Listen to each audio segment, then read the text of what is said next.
em um mundo de fantasia. Na verdade, é na internet. Em que os filmes são analisados. Também tem biografia, entrevista, debate, um monte de coisa, né? Sim, um podcast se destaca. Podcast Cinemação. Só no cinemação.com.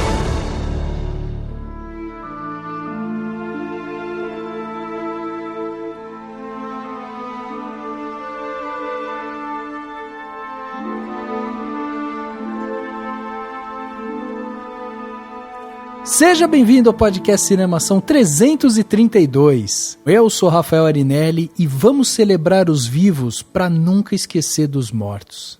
Oi, eu sou Nayara Renault e eu queria saber se eu já posso tirar a carteirinha, o cartão Fidelidade de Cinemação. A gente vai passar a senhora para os nossos atendentes, por favor, diz que 2. Ok. Vai me colocar na musiquinha. Oi, eu sou Isabel Wittmann e eu não consigo assistir esses filmes sem chorar. Nossa, é verdade. E eu tive que reviver esse choro ainda. Eu sou Daniel Cury e a grande questão é se a guerra leva o ser humano ao que ele tem de pior ou se o que o ser humano tem de pior leva à guerra. Pois é. E acrescentaria mais, né, Dani? Ou se a guerra revela o que o ser humano realmente é, viu? Exatamente. Olha, porque é duro. Muito bem, meus amigos, estamos aqui reunidos nesse podcast 332 para falar sobre um filme, um clássico, que de clássico ele também é tão atual, né? Atual pelas suas discussões, atual pela sua narrativa provocativa que ele traz ali. E a gente resolveu falar hoje sobre esse clássico feito aí, né? Dirigido pelo Steven Spielberg, A Lista de Schindler, um filme sensacional que a gente vai debater aqui e com spoiler, né? Então você que não viu o filme, né? O filme que saiu aí há 20 anos atrás, pô, pelo amor de Deus. Então, né? Saiba que vamos dar spoiler, vamos falar tudo e mais um pouco sobre esse filme. E para bater esse papo, a gente trouxe aqui duas amigas nossas. Uma já tem direito à carteirinha, né? Do Cinemação, que é a Nayara Renault. Merece realmente, porque olha, eu tava olhando aqui a sua lista de episódios que você participou com a gente. Caraca, hein, Nayara, a gente te deve pelo menos uma coxinha numa padaria aí, a gente tá devendo já.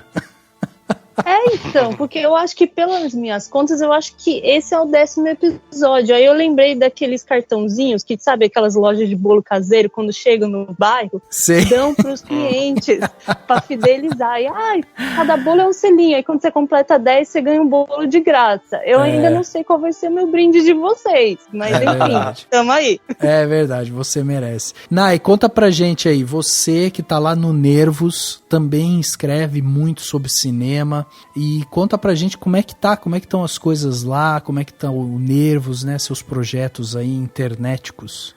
Sigo firme, às vezes não tão forte lá no Nervos, fazendo as críticas, os podcasts também. No início do ano tava mais assim, a frequência semanal, só que tanto os lançamentos nacionais quanto também a disponibilidade de conseguir fazer as entrevistas, aí então tá agora mais espaçado, então tá 15 em 15 dias, 3 em 3 semanas, mas sempre entrevistas bem legais. A última que está disponível lá é do No Coração do Mundo, filme bem bacana, tal. Então aí está disponível, e tem outras coisas que ainda estão em cartaz, como estou me guardando para quando o Carnaval chegar, o Deslembro, que também tá, o da Turma da Mônica, que foi bem rapidinho, mas consegui falar.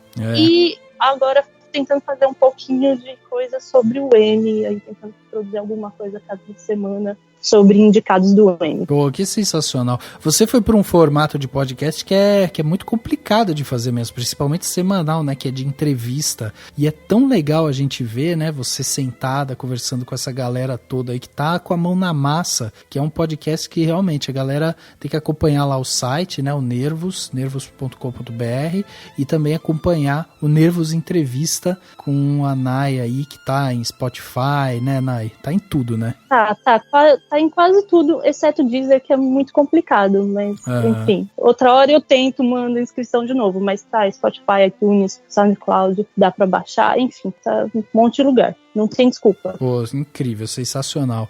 E a gente teve a volta aqui da nossa amiga Isabel Wittmann, que, né, é co-host lá, né, coprodutora lá do Feito por Elas. Ela já esteve aqui com a gente, também é fundadora lá do Estante da Sala, né, e se a gente fala de podcast, a gente tinha que falar de Isabel, né, e a Isabel, olha, quase 2 anos para conseguir trazer a Isabel aqui. Foi uma negociação difícil. Ai, gente, que vergonha. Não, sério, não, eu não fazia ideia de que era tanto tempo assim que eu tinha participado. É porque às vezes acontece de, sei lá, o momento que as pessoas me chamam é exatamente o momento que não tem condições. Sabe? Não, a gente sabe.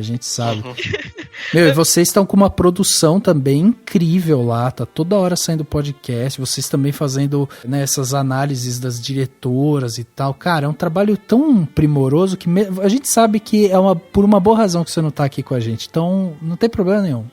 Ai, obrigada. Não, é porque realmente, assim, é um acúmulo de atividades, né, porque lá no Feito por Elas a gente produz esses podcasts quinzenais, que são as filmografias das diretoras, e eventualmente entre um programa oficial, vamos dizer assim, e outro, a gente também ainda lança as entrevistas e outros tipos de análises, como por exemplo de seriados e outros assuntos que estão rolando, né?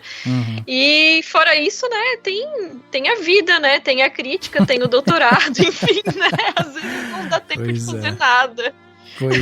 Pois é. Mas fica o convite aí pra galera também, quem quiser acompanhar o Feito por Elas, tá também tudo que é agregador aí, procura no Spotify e tal, tá em tudo aí. E também tem o site feitoporelas.com.br. Esqueci alguma coisa, Isabel? Não, é isso mesmo, tá no Spotify, tá no Deezer, tá no SoundCloud, iTunes, no YouTube também, polêmica, podcast sem feed é podcast? Pois é, tamo nessa também, viu? Tamo nessa. Estamos enfrentando isso também. Só recebemos xingamento lá. Cadê o filme? Cadê? Não sei o que. Incrível. Cara, demais ter vocês aqui com a gente, vai ser incrível esse papo aqui. Então vamos falar sobre A Lista de Schindler, esse filme que merece toda a nossa atenção, toda a nossa análise. Lembre-se, né, mais uma vez, vamos dar spoiler, mas esse papo promete, porque tem muita coisa para ser analisada nesse filme aí de 93 que o Spielberg lançou pra gente. Vamos então bater esse papo logo depois do quadro Repercussão. Confira o que rolou durante a semana. Eu começo. Agora no Repercussão.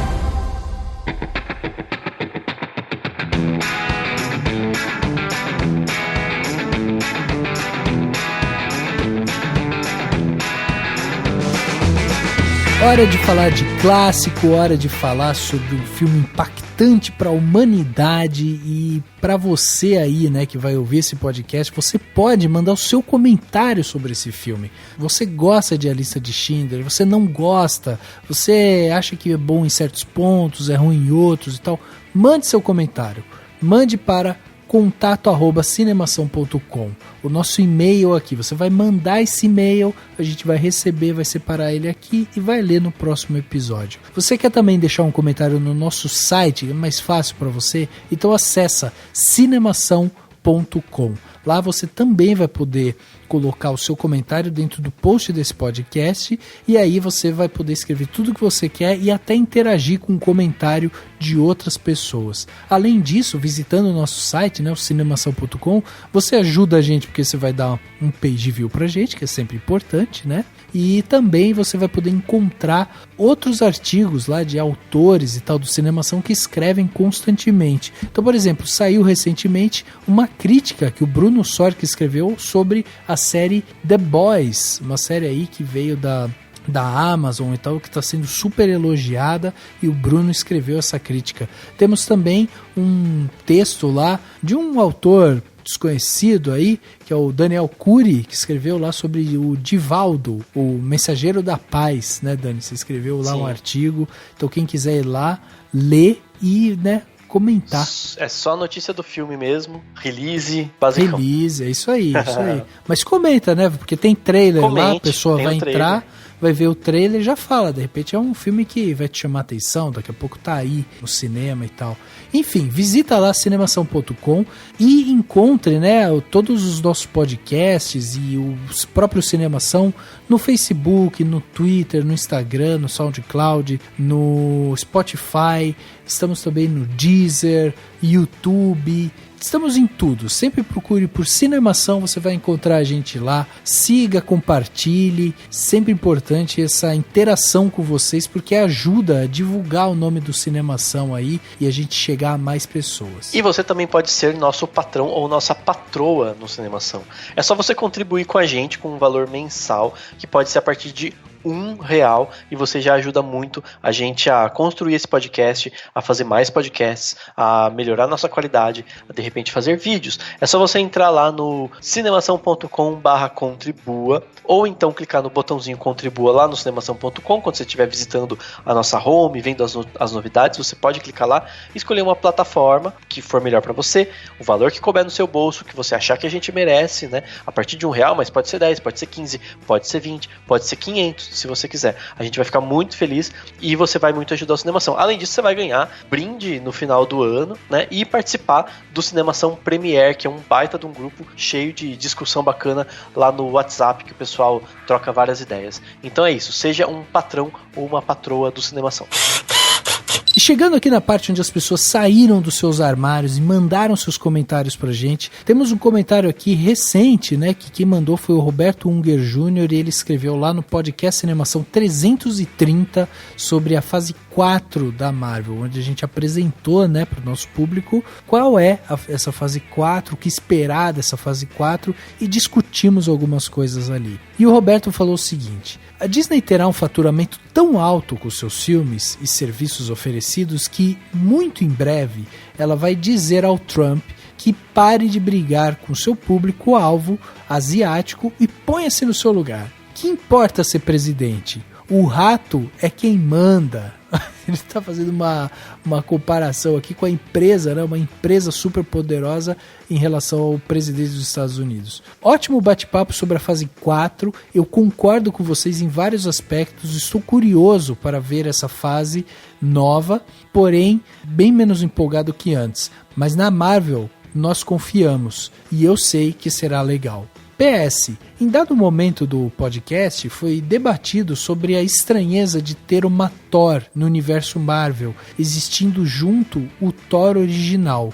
Por que seria estranho? Vocês estão falando de um universo onde um guaxinim de trabuco existe de boa com uma árvore falante. Pois é, Roberto, na verdade, assim, não é essa questão, não é questão de existir uma Thor mulher no universo que já tem um Thor original, não é isso. O que a gente falou que é estranho é ela carregar o mesmo nome do Thor, porque o Thor é um personagem que já tem um nome estabelecido, com um ator estabelecido e tal. E o que a gente achou estranho foi de repente pegarem a mesma identidade e dar pra Natalie Portman e falar, agora ela é o Thor. A gente acha que a Marvel não vai fazer isso no seu universo cinematográfico, eles devem fazer algum tipo de alteração nisso ali. Então foi essa estranheza. O fato do universo da Marvel ter um guaxinim, ter uma árvore falante, independe do fato de você ter dois personagens com o mesmo nome. Isso é novo na Marvel e é isso que a gente estava questionando.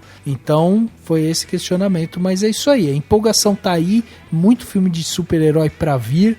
Tem uns mais empolgados e nós aqui que estamos um pouquinho mais, né, Dani? Um pouquinho mais desempolgados. Sim, mas é só chegar ao filme, se chegar coisa boa, eu me empolgo, pelo menos. É, isso aí. Eu tenho um comentário aqui da Kátia Barga sobre o podcast 325, sobre Toy Story 4. Eu vou ler sem alguns trechos que, né, deixariam algum pouco de spoiler, né? Como pode ter gente aqui que não viu Toy Story 4 ainda, mas pode ficar tranquilo que eu vou ler o comentário dela com as devidas partes cortadas. Estou atrasada nos filmes, por isso só estou conseguindo comentar bem depois. Acabei assistindo Toy Story 4 sem ter visto o 3, até queria ter ido depois de ver, mas infelizmente não deu tempo.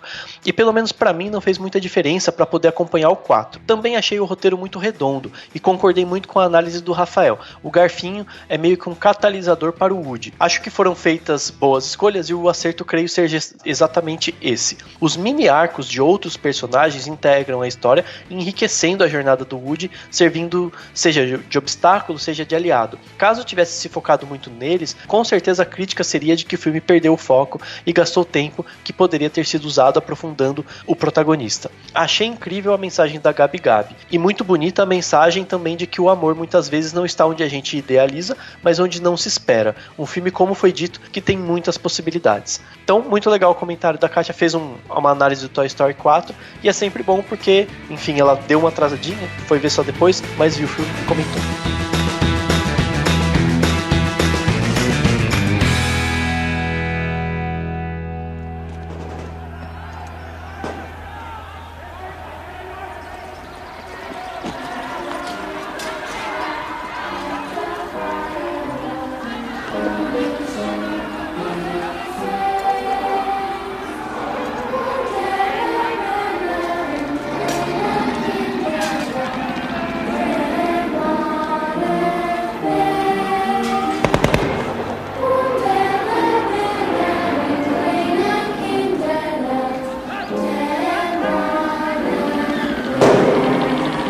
Chegava aos cinemas no dia 31 de dezembro de 1993, pelo menos aqui no Brasil, né, essa data que foi a data de lançamento, A Lista de Schindler, o filme aí dirigido pelo Steven Spielberg, com Liam Neeson, Ben Kingsley, Ralph Fiennes, tantas caras conhecidas, e é tão bacana, né, a gente ver um filme de 25, 26 anos atrás, com essa galera lá, porque a gente vai vendo também como esses atores eles foram se desenvolvendo ao longo do tempo, né? E esse filme que foi feito na época tinha um budget estimado ali de 25 milhões de dólares. Até hoje, com venda de DVD, Blu-ray e tal, o filme já arrecadou um total aí de 322 milhões de dólares. Ou seja, na época ele já era um filme que tinha conseguido se pagar, porque até 94 ali, mais ou menos 95, o filme já tinha batido a casa de 90 milhões de dólares. E aí agora essa conta, né, que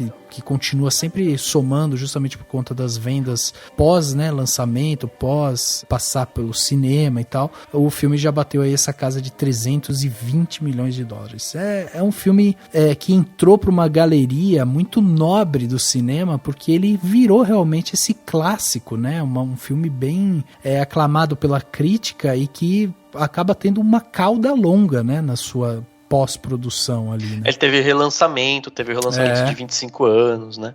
Exatamente. Foi no passado, né, o relançamento. Porque fez 25 anos, né, que teve nos Estados Unidos e tudo mais. Isso. Exato. Nos Estados Unidos, e aqui foi em maio. Foi início de maio que eles lançaram. Uhum. Isso, exatamente. Que foi os 25 anos aqui, né? Porque, na verdade, o filme foi lançado no Brasil dia 11 de março, naquela pegada que tem até hoje, né? Filme que tá indicado, que as distribuidoras esperam indicações ao Oscar e tal, pra poder ter esse apelo maior, né? Também. Sim. É um filme aí de extremo sucesso, pra época já era um filme de extremo sucesso, porque foi indicado a 12 Oscars e levou 7 estatuetas pra casa, ou seja, é um filme bem, assim, tá na estante realmente dos clássicos, dos filmes bem produzidos, né, dos filmes assim que são considerados de alta qualidade. Dan, diz pra gente aí, além de Spielberg, Liam Neeson, Ben Kingsley e tal, quem mais compõe essa ficha técnica da galera que fez esse jovem clássico, né? Porque 25 anos tá novinho ainda. Sim. Então, Spielberg dispensa apresentações, obviamente. O roteiro desse filme é do Steven Zaillian, ou Zaillian, né?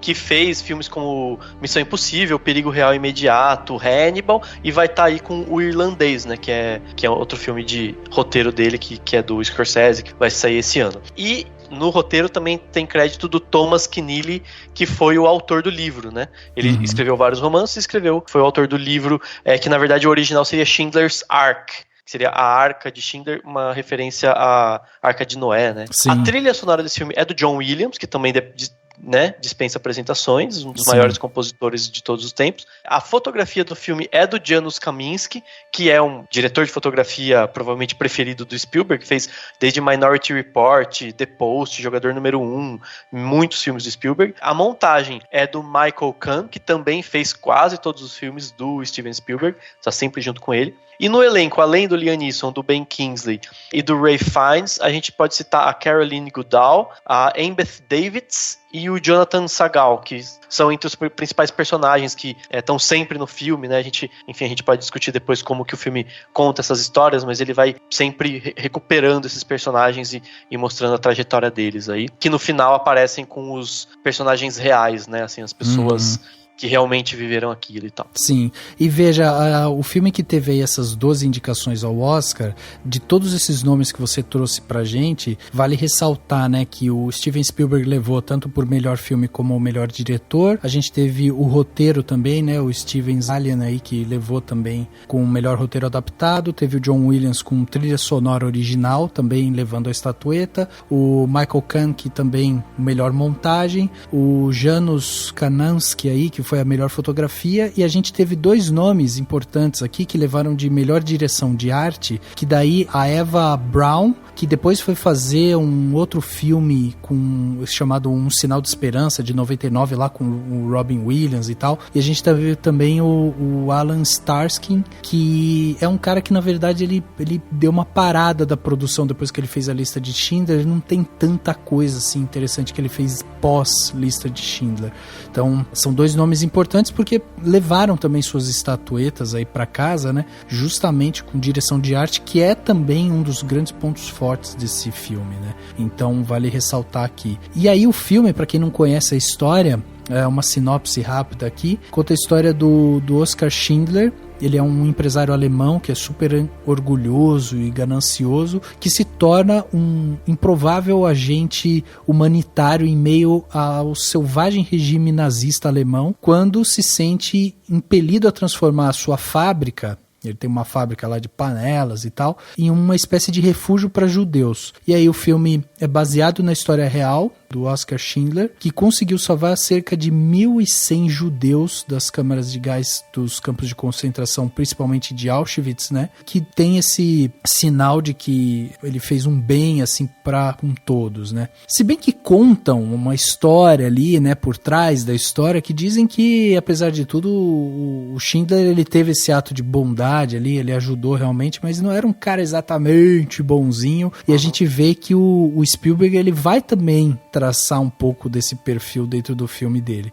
Então, só pra gente começar já realmente discutindo, eu queria começar com uma das coisas que chama logo a atenção de qualquer espectador, seja espectador leigo, técnico e tal, que é a brincadeira que o Spielberg faz de começar o filme colorido e tirar a cor dele durante todo o período ali, né, no segundo ato e tal. Ele traz aquela pincelada vermelha no casaco da menina, mas o filme continua preto e branco, e daí lá no final ele vai retomar sua cor. Existe, obviamente, todas as intenções por trás do Spielberg para com essa estética do filme, porque os mais novos de repente podem achar que, nossa, em 93 não tinha cor os filmes? Não, tinha cor os filmes, mas o Spielberg, ele fez intencionalmente isso, até porque uma das desculpas que ele usou para usar essa técnica foi que ele queria trazer esse ar mais documental pro filme, né, que era as filmagens utilizadas ali na época da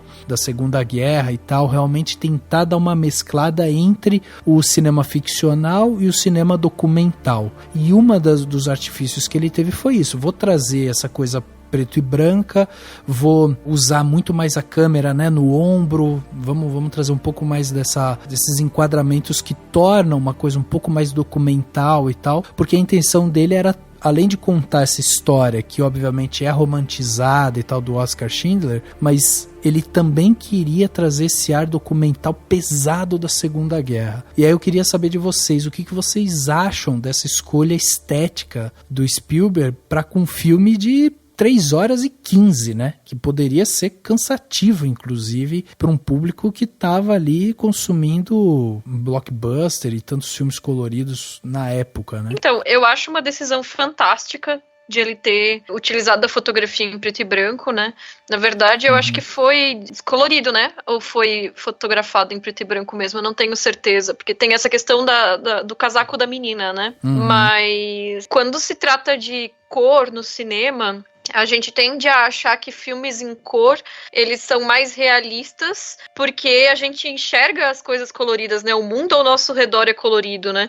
Mas, na verdade, como a gente tem uma direção de arte que está sempre trabalhando com as cores num sistema esquemático, que está criando composições muito específicas para serem capturadas em cena, intuitivamente o espectador tende a achar que o filme em preto e branco ele é mais realista do que o filme em cores, porque justamente as cores são manipuladas, né? As cores que a gente vê no cinema não são as cores da vida real, né? São justamente um esquema de cores montado pela direção de arte. Então, quando a gente vê um filme que se propõe a retratar esse mundo que está sendo retratado ali, esse contexto social que está sendo retratado, em preto e branco, ele está trabalhando com essa ideia de que o que ele está criando é um retrato próximo da realidade. E aí eu acho interessante isso, porque se ele mesmo diz que ele se propôs a tentar fazer esse retrato documental, isso gera uma certa incoerência, que é o fato de que o cinema do Spielberg é fortemente pautado no melodrama, né? Então, assim, verdade. Então, assim, por mais que ele esteja brincando, vamos dizer assim, com essa estética da realidade, ele tá também trabalhando com todo um esquema narrativo que é muito distante também dessa noção de realidade, né? Que é esse esquema do melodrama. E isso gera uma certa incoerência, mas que é uma incoerência que é interessante pra narrativa. Sim. Até porque ele, apesar de ter essa referência de um cinema documental, que fosse da época, ele também traz o cinema da época ficcional, assim, com referências, por exemplo, ao noir, especialmente logo naquele início, na cena de apresentação do Oscar, naquele baile, né, entre os nazistas, tem toda uma estética na fotografia, na iluminação, que remete, assim, e ele sendo divisivo ali entre as sombras, né, e a luz, né, formando também o caráter dele, né, que ele é um anti-herói, né, trajetória dele de anti-herói durante todo o filme. Então, também ele vai brincar tanto com o cinema documental, quanto com o cinema ficcional da época. Sim, e é o que permite o artifício das cores, né? Então, ele tem até uma entrevista, né, que ele fala que ele fala assim, eu não tinha como filmar colorido porque eu não conheço o Holocausto colorido, né? A gente vê as fotos preto e branco. Então, esse seria o realismo. Eu enxergo também uma coisa, como a primeira cena lá tem aquela vela, né, que solta a cor vermelha do fogo, o pessoal, né, fazendo as orações, também dá esse sentimento de que o mundo, aquele momento não era colorido, né? Porque o povo judeu estava sendo apagado. Aquela possibilidade, né, de oração, de manifestação da fé desse povo estava sendo apagada. Então essa chama, literalmente, assim, né, a chama da vida deles estava sendo apagada, assim, não se permitindo aparecer. Né? E tem o artifício da cena, que é clássica, que todo mundo, né, comenta sempre, que é a da menina lá com o casaco vermelho, e que realmente não teria uma forma, seria muito difícil de fazer isso se você tivesse as cores. Então você só pode fazer essa brincadeira e esse jogo com o fato de você ter um filme todo preto e branco, e num ponto muito específico você mostra uma cor, e aí aquilo chama atenção, e é interessante a explicação, né, que ele dá aqui, o que eu achei incrível, porque ele fala, né, aquilo foi uma forma de evidenciar que tudo estava à vista e todo mundo fingiu não ver, né? Porque ele fala, naquela época, o Churchill sabia do Holocausto, o Roosevelt sabia, né? O presidente dos Estados Unidos, o primeiro-ministro do Reino, sabiam o que estava acontecendo. E eles fingiram que não estavam vendo, né? Eles, né? E é o que o próprio Oscar passa durante esse começo, né? No começo do filme, até o momento em que ele vê a menina e tem esse ponto de virada, em que ele cria algum tipo de empatia e tal, você tem esse processo em que ele finge que não tá vendo, ele reclama, você vê que tenta empregar pra ajudar as pessoas e tal, mas ele ainda assim tá fingindo que não tá acontecendo o que todo mundo sabe que tá acontecendo já, né, naquele momento. É que daí tem uma coisa que eu acho muito interessante, que é no começo do filme, quando ele vai apresentar pra gente, né, o Oscar, o Schindler e tal, a gente vai conhecendo esse personagem. Primeiro ele aparece de costas, aí ele vai se arrumando e tal, ele vai caminhando, e quando a gente realmente encontra ele, todo o ambiente ambiente onde a gente encontra ele já desenha um pouco da personalidade desse personagem, porque ele tá numa festa, ele tá observando as pessoas ali, já tá, né, querendo manipular ali aquelas pessoas, ele tem um ar muito arrogante e bastante impositivo, assim. Mas super carismático, né? Carismático, sim, mas eu achei interessante também o fato de toda a trilha sonora também que acompanha essa cena, é aquele tango famoso, né, que é Por Una Cabeça, conta a história, né, a letra do composta ali, conta a história de um cara que ele compara o seu vício pelos cavalos com a sua atração por mulheres. Então é uma música que ela sintetiza muito essa coisa da materialização, sabe? Da busca pela vantagem, da materialização também da mulher, né? Da objetificação da mulher e tal. E aí o personagem principal, ele é apresentado já em meio a isso. Então, assim, toda essa questão estética que já é apresentada pra gente, que é o preto e branco, que é essa apresentação do personagem, ele já começa a desenhar pra gente essa questão de que, ó, eu vou te contar uma história desse cara que ele também não é um santo, como dizem que é. Ele fez sim ele teve sim um ato de bondade, ele talvez tenha percebido coisas ali que outras pessoas não perceberam, mas ele tem essa questão de estar inserido dentro de um sistema e ele tá, né, trabalhando por aquele sistema e tá tentando tirar vantagem daquele sistema de alguma forma. Então a gente não tá falando de um santo, entendeu? A gente tá falando de um cara que era empreendedor pra época, que queria de alguma forma, né, tirar sua vantagem. Que né? Não deixa de ser uma mensagem interessante, né? Porque assim, ele no fim das contas é basicamente uma pessoa, o Spielberg até que falou isso, né?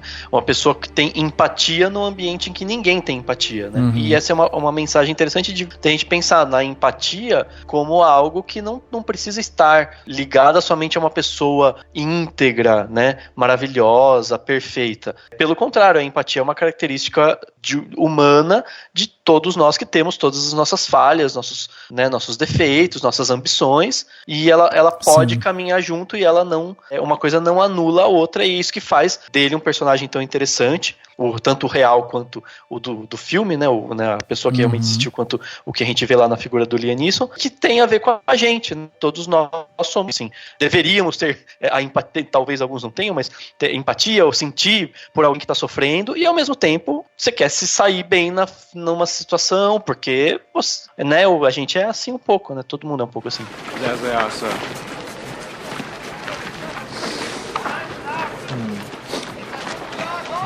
One of you is a very lucky girl. There is an opening for a job away from all this backbreaking work at my new villa.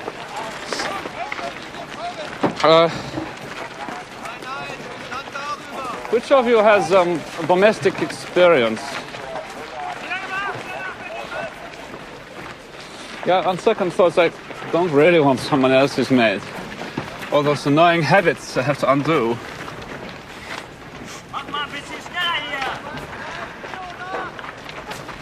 I don't want to give you my call. What's your name? Helen Hirsch. What? Helen Hirsch. What? I can't hear. Helen Hirsch.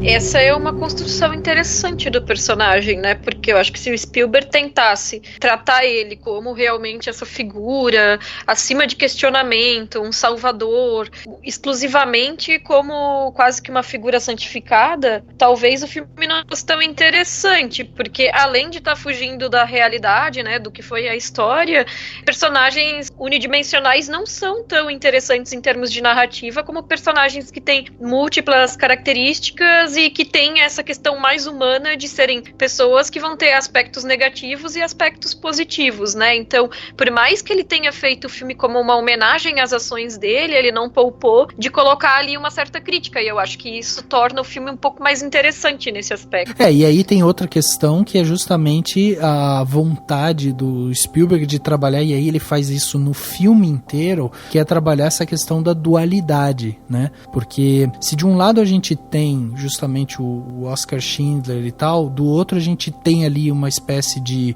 vilão ali e tal, que é o Gott, né, ali, aquele general ali e tal, que é vivido pelo Ralph Fiennes. Eu achei interessantíssimo, assim como em alguns momentos do filme o Spielberg ele vai parar e vai mostrar tipo ação semelhante dos dois, exatamente na mesma hora. Então os dois estão fazendo a barba no mesmo momento, só que eles estão em lados opostos. Então assim, essa questão da dualidade eu acho muito interessante como ele trabalha, porque ele realmente tenta mostrar que não existe essa questão, tipo, tão preto no branco, que é uma ironia mesmo também, né, porque tô falando de preto no branco num filme que é preto e branco.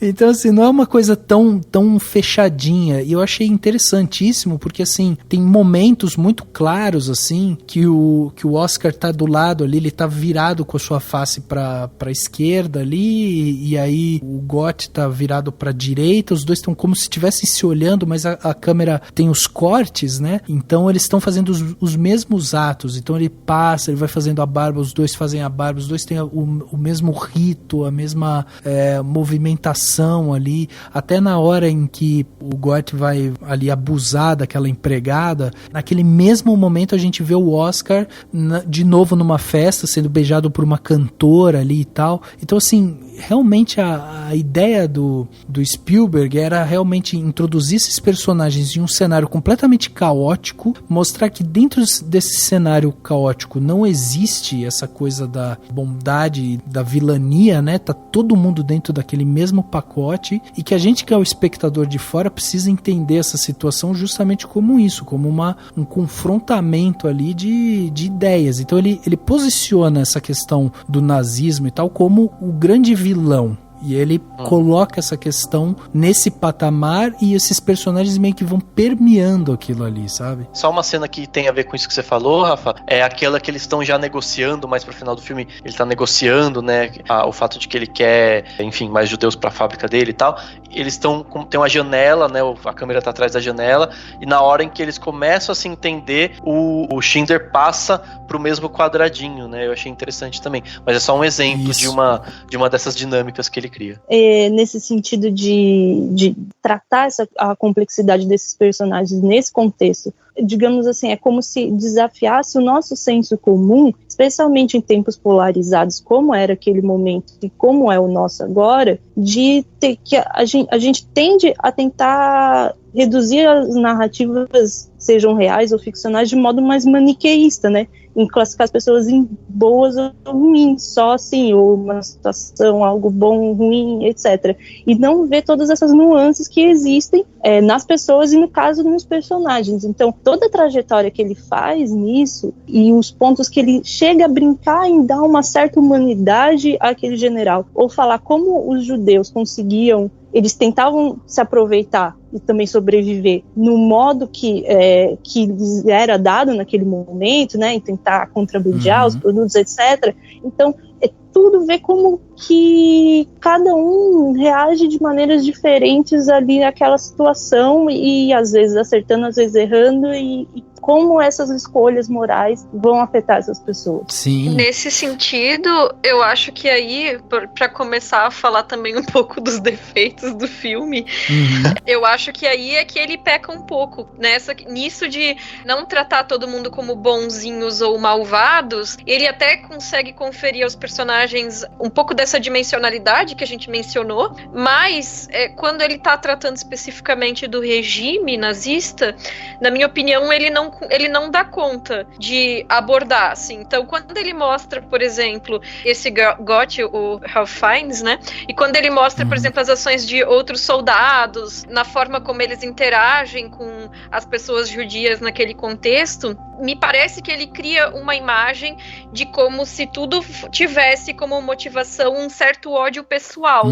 E assim, por mais que existisse esse ódio pessoal voltado aos judeus e um grande antissemitismo que era corrente na Europa naquele momento, mas ele não dá conta de colocar como que isso se estruturou em um sistema ideológico e como que esse governo foi construído como uma máquina de matar pessoas. Então ele deixa tudo num plano pessoal e ele não coloca o sistema que existe por trás disso, né? Ele até mostra ali, existe um campo de concentração, mas que espécie de governo e de poderio que está por trás do campo de concentração, sabe?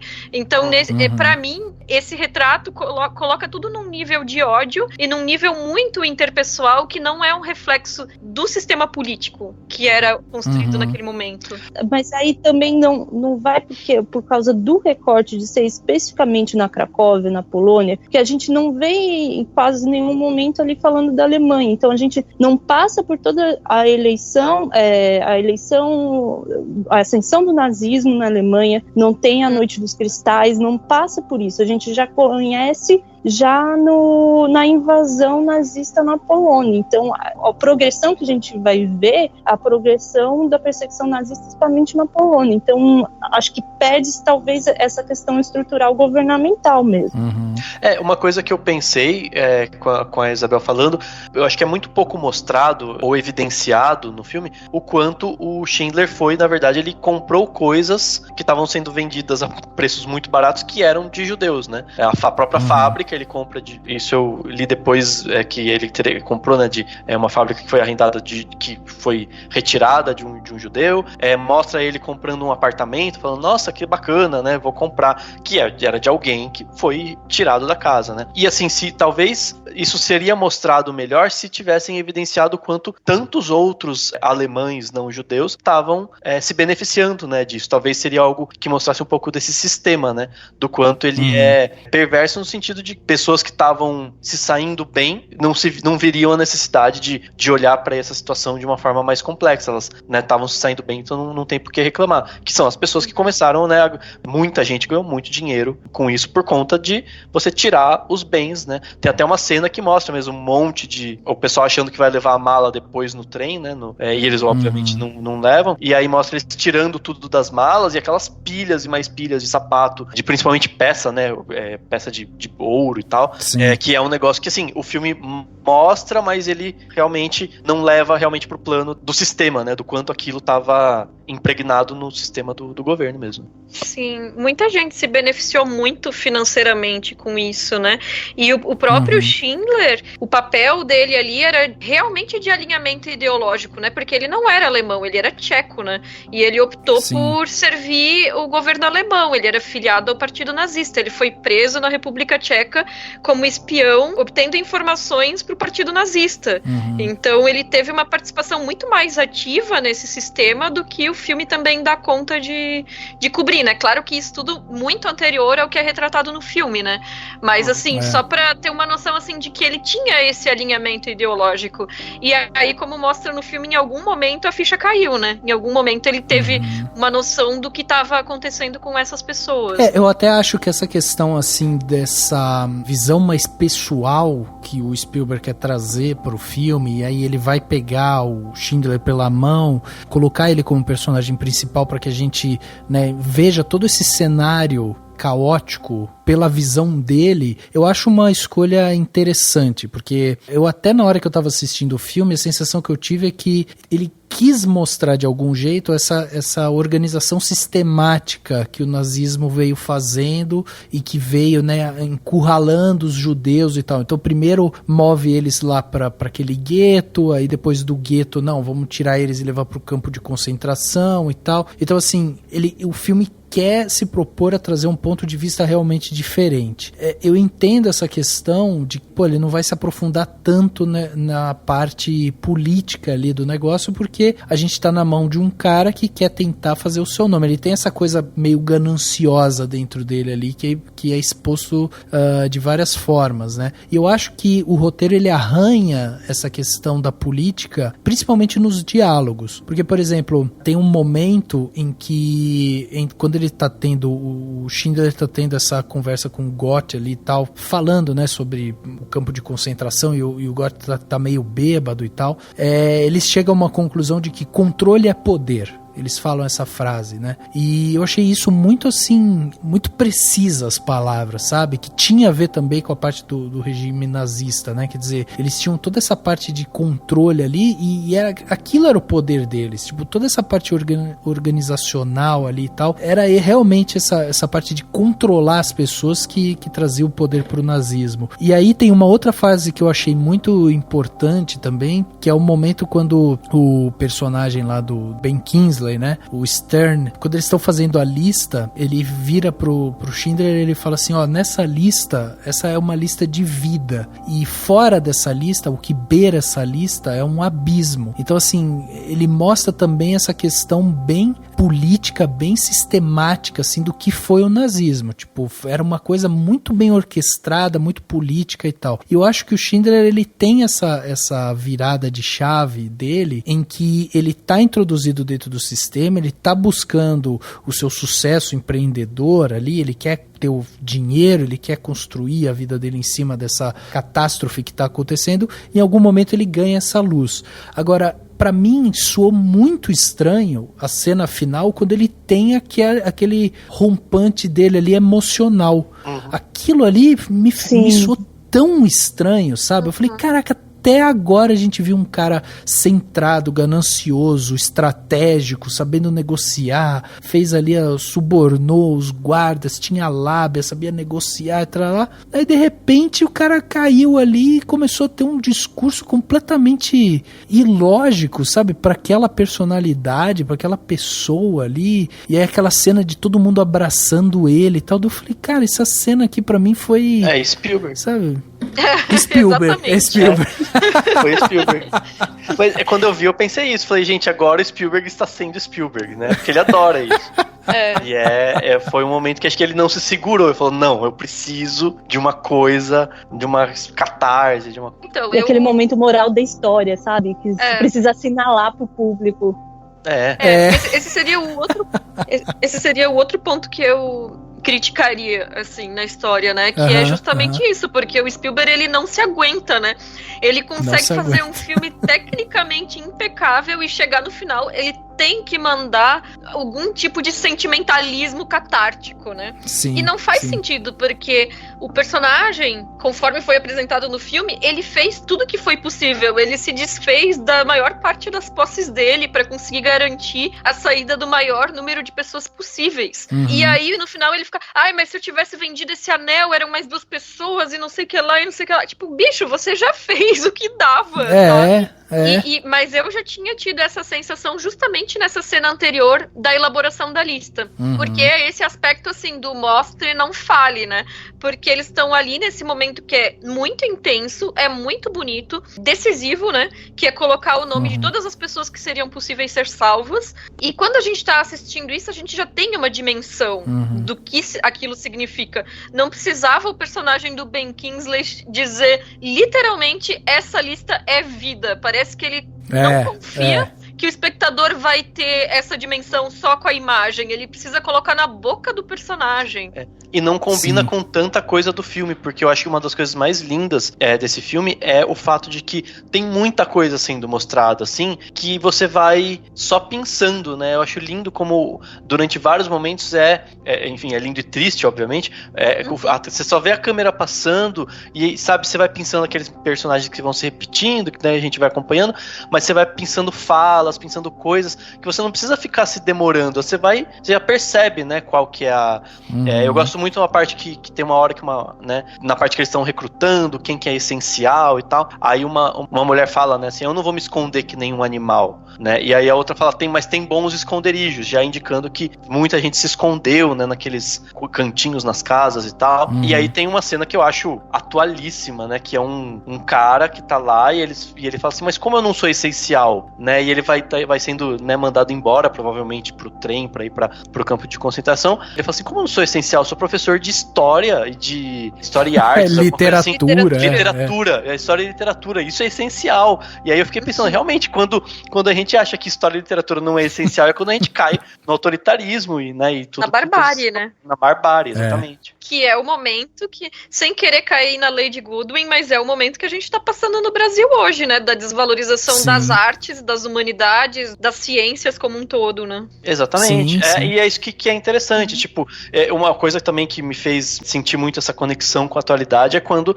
tem uma judia, né, uma personagem que tá falando que tá horrível porque ela foi jogada de casa, eles estão no gueto. Daí ela fala assim, não tem como ficar pior que isso. E aí eu só falei, gente, tem, sabe? E aí, esse é outra coisa que é problemática, que ao mesmo tempo que tem aquela coisa o Schindler estava fingindo que não via, né? E os governos, historicamente, a gente sabe que fingiam que não viam o que estava acontecendo. A gente tem fases de negação, né? Não tem como ficar pior. Não, gente, ditadura essa época, nesse ano, não faz mais sentido. Então, assim, esse cuidado de dizer que algo não fica pior, que não tem como acontecer, né? Porque se não tomar cuidado...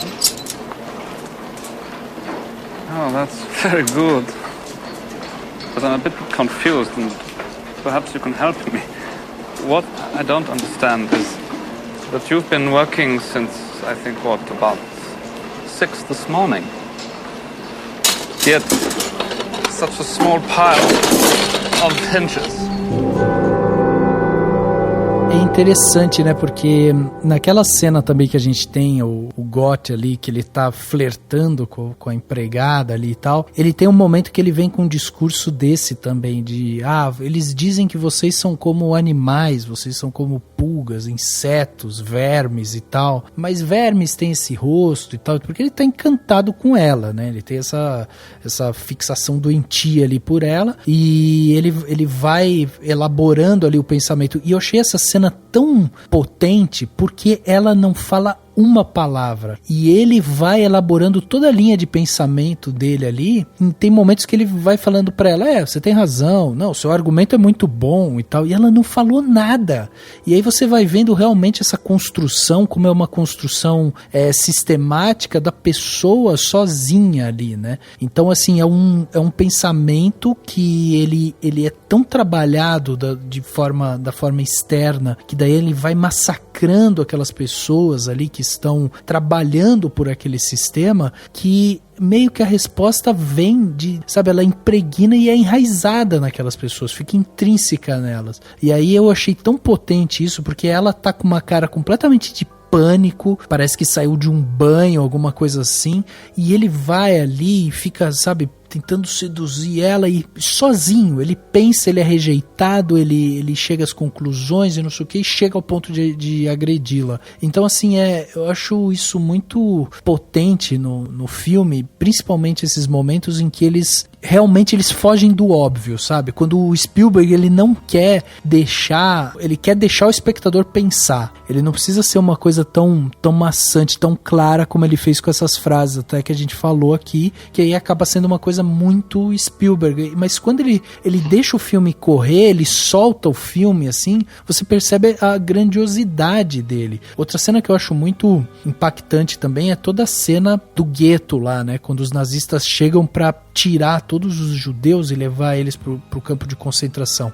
Nesse momento é abandonado os dois personagens que até então tocavam o filme pra frente, tanto o General Gott quanto o Schindler. Ali a gente vai se debruçar realmente na realidade daqueles judeus. E aí você tem cenas completamente impactantes, sabe? Do pessoal se escondendo no chão, dentro de armário, dentro do piano e tal. E você vai vendo o desespero daquilo, porque eles sabiam que realmente tinha uma situação pior do que está no gueto, né? E essas cenas, assim, que muitas vezes não tem diálogo, toda essa sequência do gueto tem pouquíssimos diálogos, porque é uma coisa muito mais exposta, ela é visual, e aí o Spielberg, ele vai usar dessa visão documental, né? Porque tem momentos que ele fica com a câmera meio que no ombro, filmando a galera trabalhando na praça ou se escondendo, sabe? E a câmera vem passeando ali, mostrando pra gente como se a gente fosse realmente esse espectador dessa tragédia que tá acontecendo. Então, eu acho realmente que toda essa parte que o Spielberg, ele deixa o filme correr, sabe? Que ele não quer trazer essa visão de bondade dele e tal, essa coisa, sabe? De vamos todos nos abraçar e tal. Pô, daí o filme, ele ganha realmente corpo, sabe? Ele ganha impacto. Eu acho bonito como ele vai mostrando momentos de ajuda, né? Que as pessoas se ajudam e ao mesmo tempo entre eles também tem momentos que ele fala, não cabe mais ninguém aqui, sai desse esconderijo. Então, como, né, a empatia com o instinto de sobrevivência se entram em conflito também, né? Eu acho interessante também. Sim. E nessa sequência do Goethe, que tem justamente a emblemática cena da menina, né, do casaco vermelho, e além dessa questão que o Dani falou no início, pelo menos assim, pra mim, é muito como ela caminha inocentemente no meio de toda aquela tragédia, de tudo, todo o horror que cerca ela, e ela ainda tá com cor. Em certo momento, quando ela percebe que precisa se esconder, ela perde a cor. E que só vai ser restaurada com a morte dela, que vai restaurar a inocência dela. E, tipo, isso é uma coisa extremamente, enfim, foda. Mas aí, voltando àquelas coisas assim, de defeitinhos, coisinhas, né, que putz, Spielberg, você poderia ter deixado assim, voltando lá pro final, quando fala dos 3 minutos de silêncio, acho que não tem nem 30 segundos de silêncio, se não me engano, não lembro, mas assim, um filme que tem 3 horas e 15, se ele respeitasse pelo menos um pouquinho desse minuto de silêncio, assim, usasse isso imageticamente, ia ser muito interessante. Sim, exatamente. Toda essa parte de realmente de impacto que ele traz, né, pra tela, e esse ar dele documental, eu acho realmente assim que é a grande virtude do filme, sabe? Essa mescla que ele consegue fazer do ficcional pro documental ali. E pra mim me chama também a atenção, e até queria saber um pouco mais da opinião aqui das meninas, justamente as personagens femininas do filme, né? Porque o filme, ele tem essa questão do teu personagem central, um homem, né? 3, né? O coadjuvante, o principal. O coadjuvante, exatamente. Né? Mas tem muitos momentos do filme que ele quer dar esse espaço para que algumas personagens femininas ganhem também terreno ali, né? Uma das que me chamou a atenção foi aquela menina que era engenheira e que vai tentar explicar para ele que estão fazendo a construção errada lá pro Goethe e tal, e ele manda matar ela, e ela tem uma postura diferente, sabe? As personagens femininas, elas são mais resilientes, altivas, assim. Resilientes, altivas, isso, elas enfrentam mais a situação, sabe? Parece que elas estão ali dispostas a encarar aquilo lá. Mesmo essa personagem da empregada lá do Goethe, que eu acho ela também uma excelente personagem ali, eu vejo nela assim um amadurecimento, sabe? Porque ela vivenciando todo aquele ato de terror, de abuso ali que ela tá, ela mesmo assim, ela tem uma consciência da situação. Então ela vira pra ele e fala, não, eu já aceitei, porque eu sei que em algum momento ele vai pirar, vai vir aqui, vai me dar um tiro e acabou. Então assim, ela tem uma consciência da situação. E aí pra mim uma das cenas mais marcantes também do filme é justamente a cena do chuveiro, né? Quando elas se encaminham pro chuveiro achando que ali vai ser a câmara de gás ali delas e tal, e aí sai a água, e aí umas chorando, as outras desesperadas, não sei o que, aquele contato delas com a água. Então eu vejo pelo menos essas personagens femininas que ele aflora ali pra gente justamente como esse fio de enfrentamento, sabe? De resiliência mesmo, que outros personagens, principalmente os principais ali e tal, não demonstram tanto pra gente. O próprio Schindler, ele não tem tanto essa resiliência, ele vai meio que se transformando lentamente ao longo do filme, sabe? O filme, ele poderia, por exemplo, ser centrado em algumas das mulheres que aparecem, algumas das mulheres judias, né, que aparecem ali aprisionadas em algum momento, mas essa não é a proposta do filme, né? A proposta do filme o Schindler. E aí, sendo a proposta do filme abordar esse momento da vida do Schindler e a relação dele com o Gotti e com o Stern, né? Que faz esse contraponto um em relação ao outro, eu acho que ele faz muito bem o que ele se propõe. As personagens mulheres, realmente, elas não são as protagonistas, mas elas também não são subdesenvolvidas ao ponto de serem caricatas, elas têm um bom desenvolvimento dentro do que é a proposta do filme, né? Eu acredito que nesse caso, não é uma questão de gênero, né? É uma questão de raça e etnia, né? É uma questão de ser um filme de guerra, então é claro que o foco não vai ser dado para elas, dado o recorte que o filme se propõe. Mas também dentro dessa limitação, vamos dizer assim, eu acho que ele resolve bem a história do jeito como ela é construída.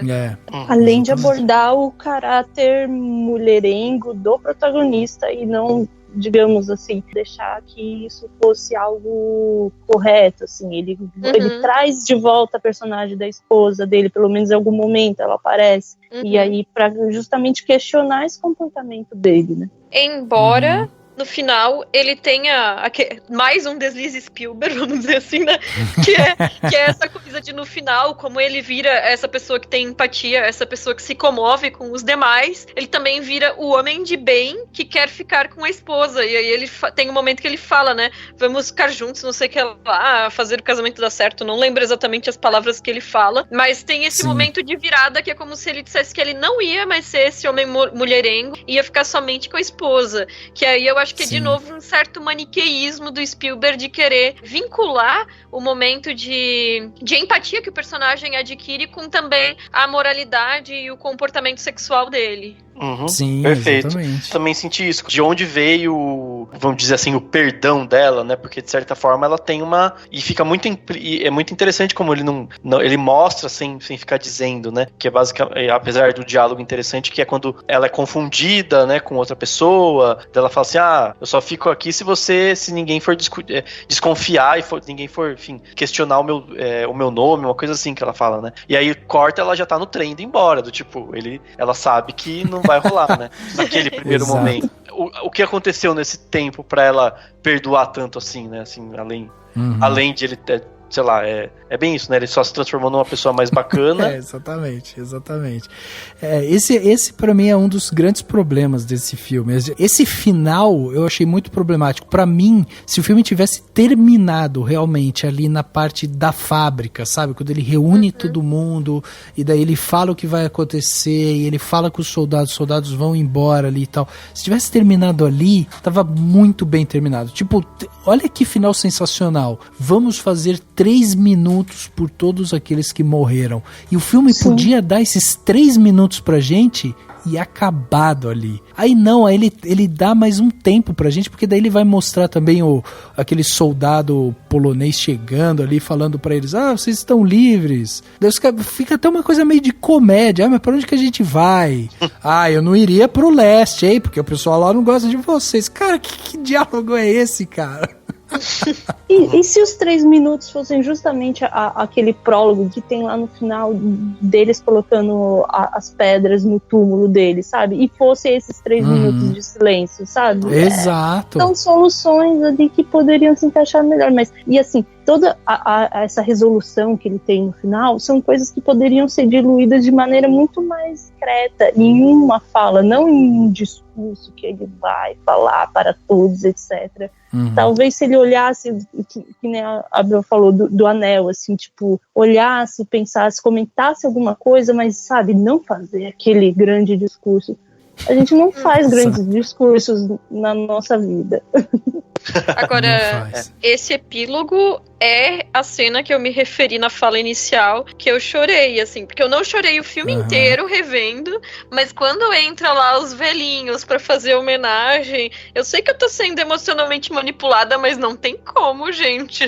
Sim, aquilo ali é muito emocionante. E eu demorei pra entender que era os atores com as pessoas mesmo, reais ali, sabe? Naquela hora que eles foram chegando, porque os primeiros, assim, que não são tão centrais e tal, até você tem um pouco, pelo menos eu tive um pouco de dificuldade de ficar lembrando do nome deles, né? Porque eu sabia que tinha lá o cara que era tipo um religioso lá dos judeus, aí tinha a empregada lá e tal. Então você não lembrava do nome deles. Então conforme foram entrando aquelas pessoas, eu fiquei um tempo meio... Porque você ganha a cor, né? Finalmente a cor vem. E aí aqueles personagens que você viu preto e branco vão entrando, eu falei, quem são essas pessoas? E aí o nome embaixo, eu falei, bom, é alguém, né, da história ali, mas não tava entendendo direito o que era quem ali e tal. Aí depois eu fui entender que eram as pessoas ali, né, reais. Inclusive a esposa do Schindler, ela morreu em 91, com 93 anos, se eu não me engano. É interessante, porque o filme foi lançado depois, né, 2 anos depois, então ela não chegou a ver o filme pronto, assim. E é muito impactante de você ver ela lá, né, ela estando lá, ela colocando a pedra realmente, porque é uma linha direta do cara pra com a história, a conexão direta, e aquilo realmente é muito emocionante, essa cena. E são testemunhas da história, né, gente, coisas que a gente tá perdendo, né, agora. Né, os sobreviventes do Holocausto, cada vez assim, a gente vai ter menos. Então... ali mesmo, a maioria já eram os que eram as crianças no filme. Alguns eram aqueles jovens, né? Então tem aquele casal que celebrou o casamento lá mesmo, dentro do campo de concentração, mas quase todos ali já eram as crianças, porque querendo ou não, o filme foi feito quase 50 anos depois, né? Exato. E a esposa, depois eu li também que pra ela foi, foi algo interessante ter ido levar a pedra lá, fazer homenagem no túmulo dele, porque eles realmente reataram o casamento depois daquilo ali, retratado, né, se mudaram pra Argentina. Ele depois vazou da Argentina, nunca falou pra ela o que aconteceu na década de 50, nunca mais teve contato com ela, morreu nos anos 70 e ela só foi reencontrar, entre aspas, ele 30 anos depois, no túmulo dele, ali pro filme. Então... ele fez isso, sim. Então, ele era... Mas e é isso, ele era essa figura meio maluca, né, assim, muito...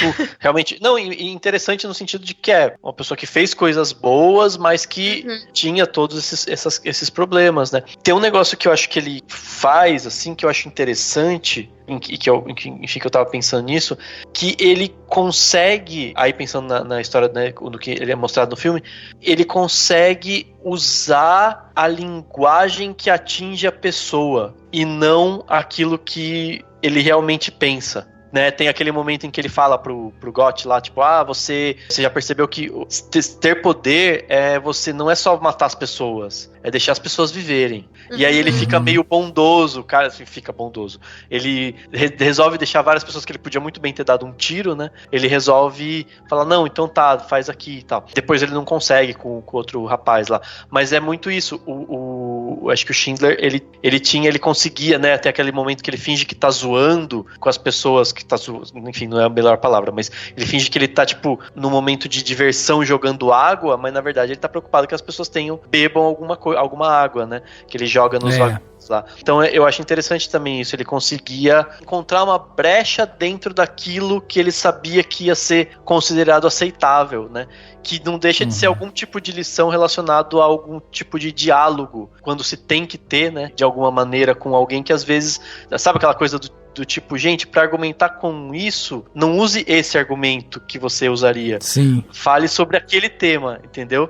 Do tipo assim, pra argumentar que a Ancine é importante, você tem que falar sobre economia, e não que a arte é bonita, né? Mas você sabe que um cara que eu acho que é até mais sagaz que ele nessa coisa da manipulação e tal, é o personagem do Pen Kingsley, né? O Stern. Porque no começo, principalmente quando ele tá montando a fábrica, o Stern meio que... ele que vai definindo quem que são as pessoas que tem que trabalhar lá e tal. Tanto que tem aquela cena no começo que ele traz, tem um funcionário aqui que quer te agradecer, o cara chega lá, não tem um braço, né? Daí ele fica, cara, como você contratou alguém que não tem um braço? Como que pode? Eu preciso de uma pessoa aqui ágil e tal na fábrica, blá, blá, blá. E aí o Stern, ele tem essa coisa, e ele vira esse elo, né, de ligação ali justamente do que o Schindler quer e ao mesmo tempo, né, tentar resgatar as pessoas e tal. Esse personagem do Ben Kingsley, eu acho ele bastante interessante por isso, assim, porque ele tem uma certa serenidade, ao mesmo tempo ele é sábio naquilo, ele tem aquela figura justamente do sábio, né, que vai meio que orientando ali ali o Schindler, que é o cara habilidoso mesmo, o cara sagaz e tal, que tem o poder na mão mesmo, é ele. Desse ponto de vista, ele é até pouco explorado, né? Como o personagem, porque realmente tem uns momentos que ele tá extremamente triste, e aí o Schindler fala, pelo menos finge aí, porque você tem que fingir pra, né? E é bem isso, tipo, o que tava passando dentro dele devia ser uma coisa impossível da gente até mensurar, porque ele tava realmente, ele que inicialmente é mais ele do que o Schindler, né, que faz essa coisa de empregar as pessoas, encontrar essas saídas, essas brechas, e o fato de ele fazer isso, que eu acho que estar lá entre ser um dos judeus que tá, né, falando em bom português, com o cu na reta, né? Tipo, é justamente essa efervescência de coisas que devia estar nele, que podia ter sido até mais explorada, né? Ao longo da história, talvez, né? I could have got more. I don't know if I just... I could have got more. Oscar, there are 1,100 people who are alive because of you. Look at them. If I made more money...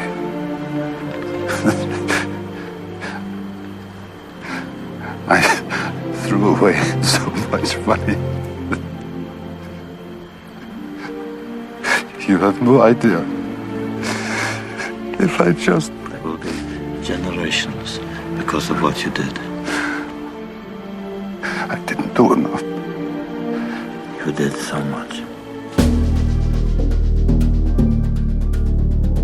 Os judeus acabam sendo coadjuvantes dentro da proposta do filme, né? Isso que alguns vão criticar, mas dentro da proposta eles são coadjuvantes. E ele realmente seria o personagem com que daria mais para desenvolver mais coisas, assim, como seria, né, você judeu se aliar a um membro do partido nazista para manter a sobrevivência do seu próprio povo, né? Às vezes eu fico imaginando que pro Stern ele teve que ter todo um pensamento utilitarista, assim, né? Porque a princípio, quando ele aceitou trabalhar com o Schindler ainda não tava nessa vibe de salvar pessoas, ele tava só na vibe de lucrar. Então pro Stern era tipo um trabalho e mais nada. E depois tudo foi adquirindo para ambos um peso muito mais pessoal, né? Sim. Então, o quanto que ele precisou abstrair e, sei lá, se distanciar até para conseguir se colocar naquele lugar, né? Isso também é muito admirável.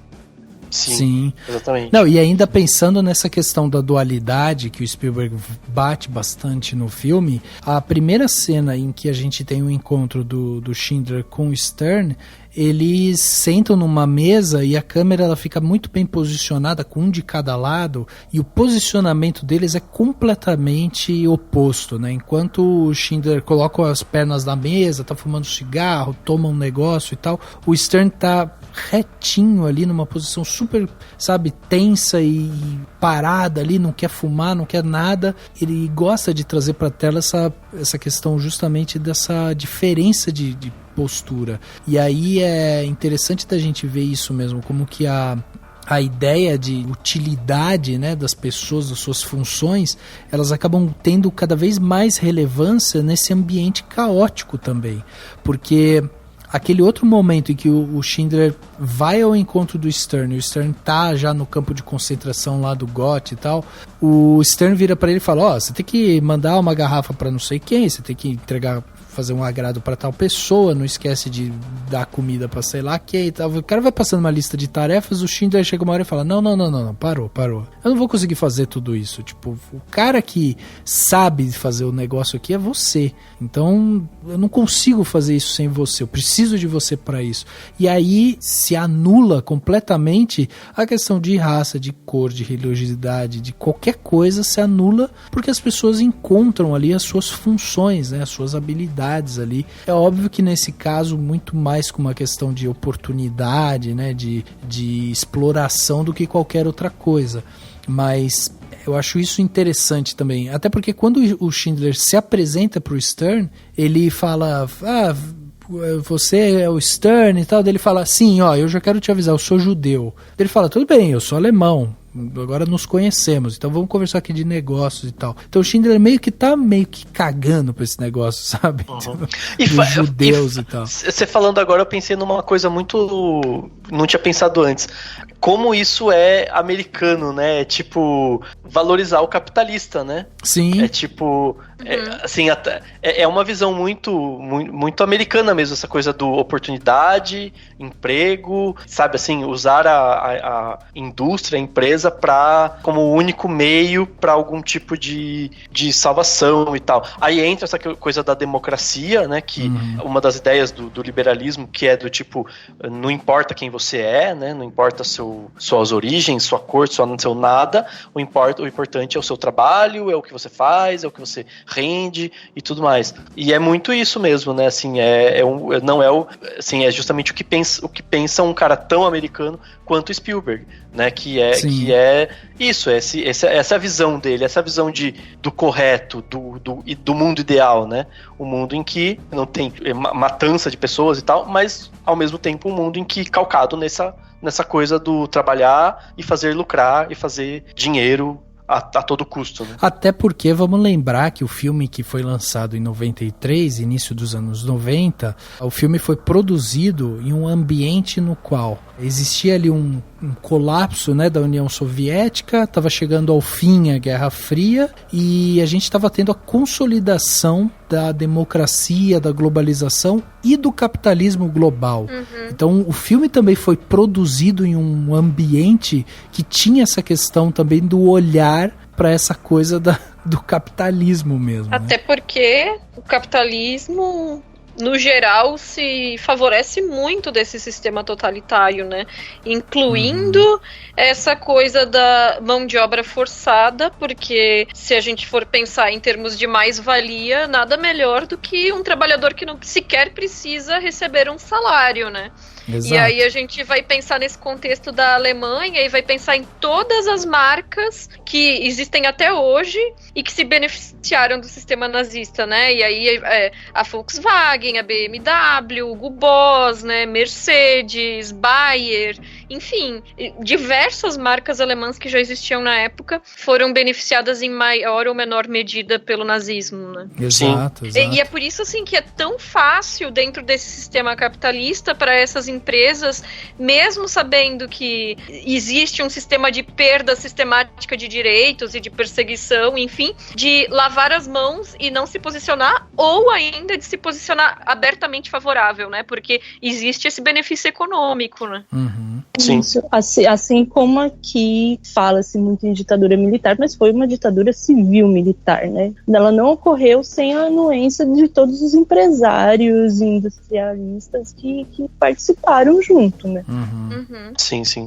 E vocês falando dessa questão de paralelos, né, entre o nacionalismo e o nazismo, a questão desse capitalismo extremamente liberal, a gente, enfim, quando a gente vê lá a questão do gueto, de campos, né, quando eu estava pensando em campos de concentração, você não tem como não pensar hoje em situações que acontecem hoje nos Estados Unidos, né, e que vem justamente em decorrência de uma série de crises nesse sistema capitalista, que reacende esse nacionalismo exacerbado, que daí sim vai deixar de encarar esse ambiente, esse sistema capitalista como um ambiente em que não importa de onde você vem, o importante é você trabalhar e produzir, para um que realmente segrega, cria um muro e fala: você que tá vindo pra cá, você traz violência, você que tá vindo pra cá, eu vou colocar você separar pai de filho, né, mães de crianças e tal, e vou impedir a sua entrada, e vou impedir que você fique, porque, né, é interessante ver como isso sempre é decorrente de momentos de crise econômica em que o capitalismo não consegue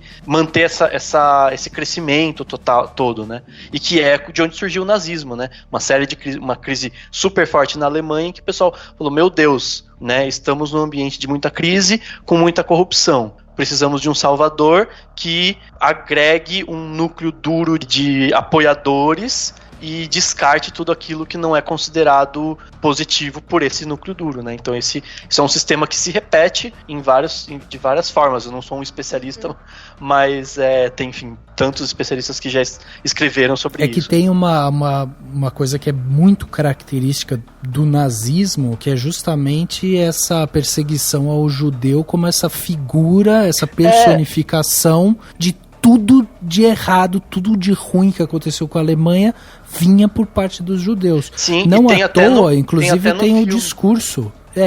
Tem um discurso do Gott lá, que ele fica falando, esses caras vieram aqui, se instalaram 600 aqui... anos atrás, tipo... Há 600 anos, pois é. Mas ficaram aqui, comeram da nossa comida, foram educados, entraram na nossa sociedade, não sei o que, e aí meio que eles viraram essa causa, né? Então, assim, eles eram realmente essa personificação do fracasso. E aí, como se livrar do fracasso, entendeu? Vamos eliminar essa galera, porque sem eles a gente prospera. Sim, e cada sistema que se forma nesse sentido, cada governo autoritário, qualquer nome que você queira dar, que, enfim, não à toa se utiliza a palavra fascismo hoje, de chamar as pessoas de fascistas, como uma terminologia mais apropriada, cada sistema desse vai escolher um inimigo, né? No Brasil tá se desenhando, ou já se desenhou, cabe aos, né, pessoas que entendem mais do que eu,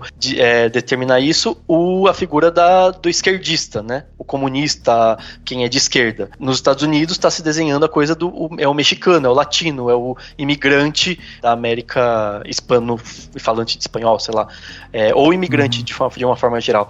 E é isso, o próprio entrevista que eu vi com o Spielberg, ele fala sobre a questão do ódio e como ele fala, né, que o ódio pessoal é uma coisa, mas quando esse ódio ele é generalizado, quando esse ódio ele é sistematizado, daí que ele se transforma num verdadeiro perigo, né? E aí conversa com aquilo que a Isabel falou lá no começo, né?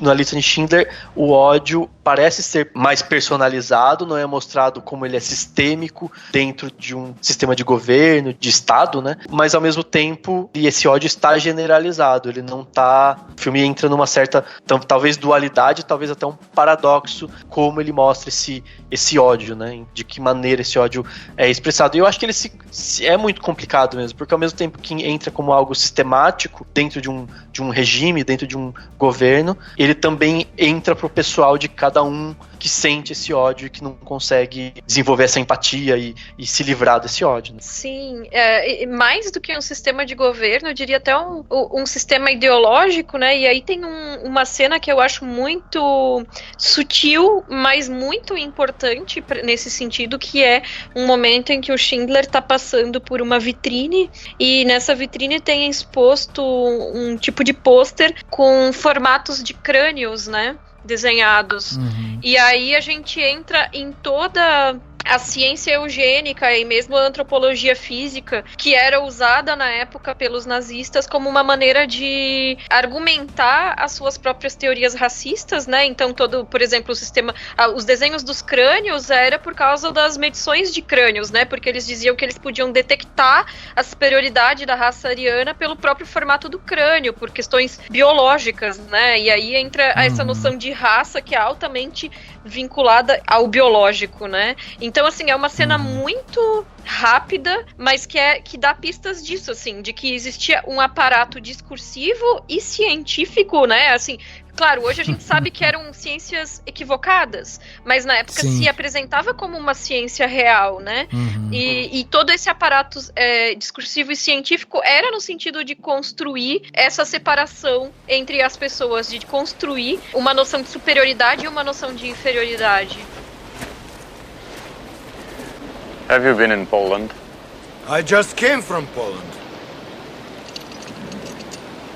Are there any Jews left?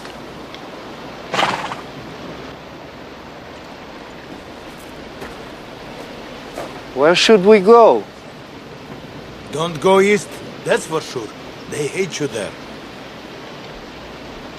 I wouldn't go west either, if I were you. We could use some food. Isn't that a town over there?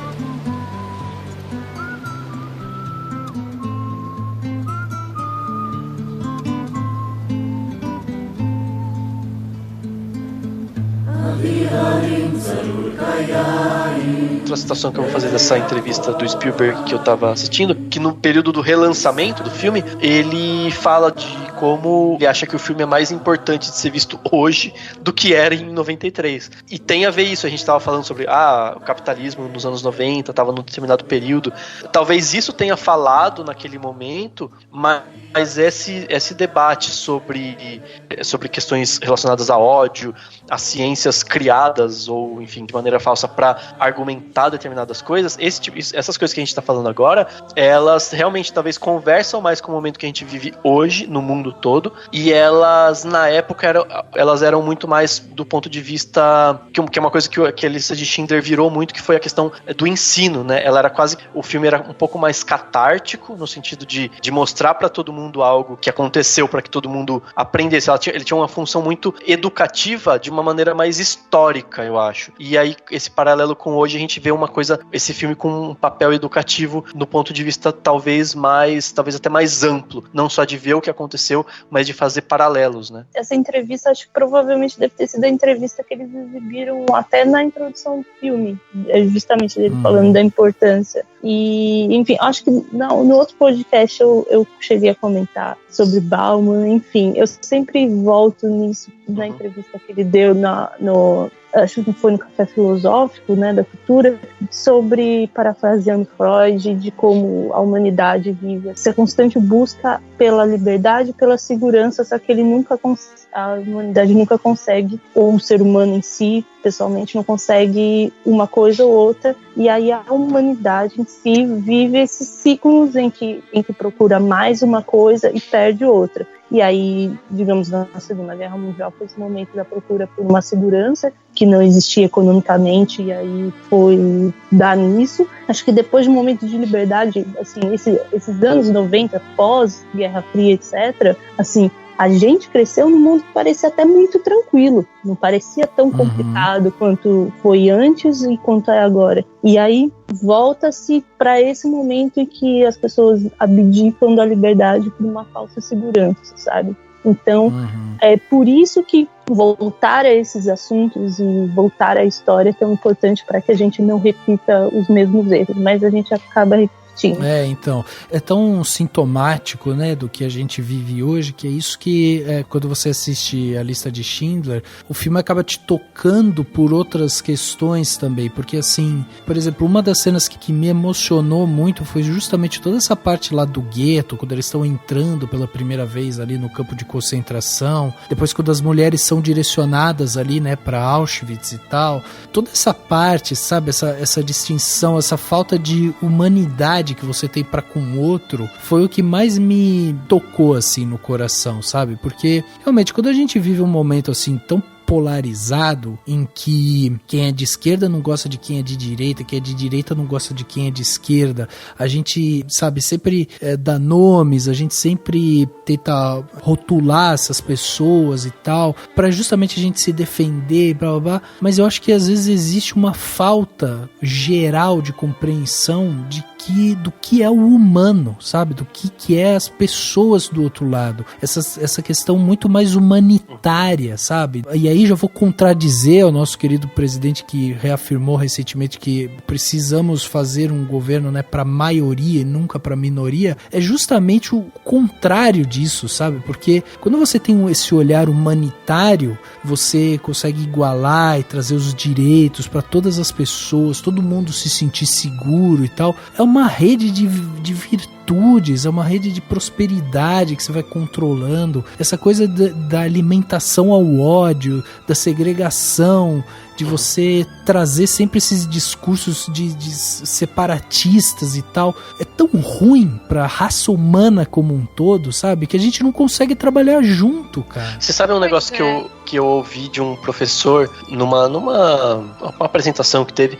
Ele falou um negócio que eu achei interessante. Ele falou assim: a gente precisa parar de usar o termo humano para simbolizar coisas unicamente boas. Ele falou assim: tem hospital que fala, temos um tratamento humano, não sei o que humano, ele é mais humano. Ele falou, não, a gente não pode usar isso porque humano, ele fala isso, passa a ideia de que humano é intrinsecamente bom, e quando alguém faz alguma coisa coisa muito horrível, a gente fala que é um monstro. E daí ele falou da questão de como talvez o que falte é a gente aceitar que também é humano matar e fazer atrocidades e coisas horríveis. Que a partir disso a gente conseguiria talvez se compreender melhor, enfim. Não tô dizendo que eu concordo com isso, mas eu acho interessante esse pensamento. Você estava falando da questão da humanidade das pessoas, e dá pra se questionar também, né? O que é essa humanidade das pessoas? No filme da lista de Schindler, o personagem Goethe não é humano? É humano. E ele fazia tudo o que ele fazia.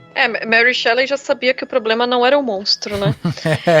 Enfim, mas isso que vocês falaram sobre como o filme é mais importante, talvez nesse momento histórico que a gente vive hoje do que quando foi lançado, eu acho que esse é um ponto-chave, assim, pra gente pensar todas essas questões, porque enquanto a gente tá, no mundo ocidental, pelo menos, né, vendo um retorno de todos esses discursos que a gente já mencionou, tanto os discursos nacionalistas, quanto os discursos de cunho racista e outros mais, né, e uma ascensão, novamente, dessas ideologias, né, eu acho que a gente tem que ter em mente que, às vezes, essa coisa de falar em polarização acaba sendo uma falsa simetria, né? Porque de um lado a gente tem um grupo de pessoas que está tentando manter os direitos humanos mais básicos para que as sociedades não degringolem de vez, né? E de outro lado a gente tem grupos de pessoas que realmente pregam discursivamente ou fazem na prática o extermínio de grupos minoritários, né? Então,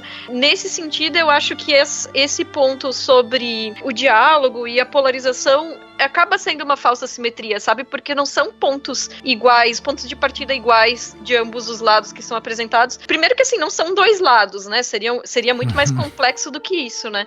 Mas se a gente tomar esquematicamente como se fossem dois lados, os pontos de partida não são os mesmos. Também acho. Que é mais ou menos pensar no sentido do... Não era uma briga política de, sei lá, pessoas que defendem algo específico, que por um acaso, né, e judeus que eram de um determinado partido e tal. Não, realmente era um ímpeto de morte e um ímpeto de vida, né, que são coisas que não se dialogam. Esse ímpeto de morte precisa compreender que o que ele quer, que parece ser, enfim, que ele julga ser tão positivo, sei lá, uma economia, isso... fazer o país grande de novo, né, que é o que eles queriam fazer. Basicamente, eles queriam fazer a Alemanha grande de novo e tal. Ela não passa pelo... É verdade. Ela não passa pelo extermínio de alguém, de qual grupo que seja, né? E é isso que é o grande problema. É o que se vê hoje em tantos lugares, que é destruir uma base da democracia, que é não considerar o seu adversário político como alguém a ser exterminado, mas como alguém com quem se deve dialogar, né? Essa acho que é a grande... que é entre isso que você falou, né, Isabel? Tipo, se alguém de um lado tá querendo exterminar o outro, ela já perdeu a razão de ser. Já perdeu, E não tem o que, né? E assim, quando a gente fala de diálogo, é na verdade diálogo entre ideias, ideais, e não entre esse ímpeto de morte e o ímpeto de vida de alguém que tá tentando sobreviver e independente do que defende, né? Exatamente. Gente, sensacional. Acho que é isso. Vocês querem trazer mais alguma coisa sobre o filme ou a gente pode ir pro nosso plano detalhe? Só queria complementar que, assim, a gente tá falando do filme e se por acaso alguém teve coragem de ouvir sem ter visto ou quer ver, ele tá disponível na Netflix e no Claro Vídeo, tá? Ah, verdade, é verdade. Boa. Super fácil de assistir.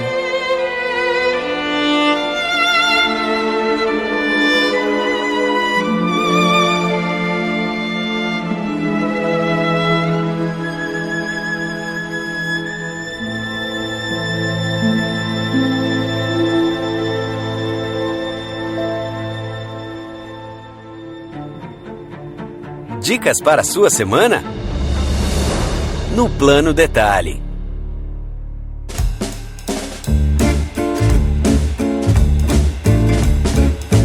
Plano Detalhe da semana, aquele momento aqui, né, gostoso que a gente tem para trazer dicas para você aproveitar melhor a sua semana, aquele momento para dar aquela relaxada, ou de repente você assistiu alguma coisa que vai te trazer alguma coisa a mais aí. Dessa vez eu trouxe aqui para vocês um filme que eu assisti recentemente, que se chama Bem-vindo a Merwin, que é um filme com o Steve Carell. É um cara que eu tenho gostado muito dessa parte dele, quando ele cai nessa parte do drama ali e tal. Eu acho que ele tem feito papéis interessantes, né, dentro do drama. Bom, primeiro é um filme, né, que ele é baseado em fatos reais, e ele pega a história de um cara que se chama Mark, que ele acabou sendo agredido, entrou em coma e tal, e depois que ele saiu do coma, ele perdeu completamente a memória do que aconteceu, ele só sabia que tinha sido agredido, e o fato dele ter sido agredido foi porque ele gostava de usar sapatos femininos, ele gostava de ter sapatos femininos e usar sapatos femininos. Enfim, sofreu lá um preconceito, foi agredido, perdeu a memória. E aí esse cara vive nessa constante angústia de tentar reconstruir um pouco daquela memória que ele tinha. Só que na época que ele foi agredido, ele era um desenhista, um pintor e tal,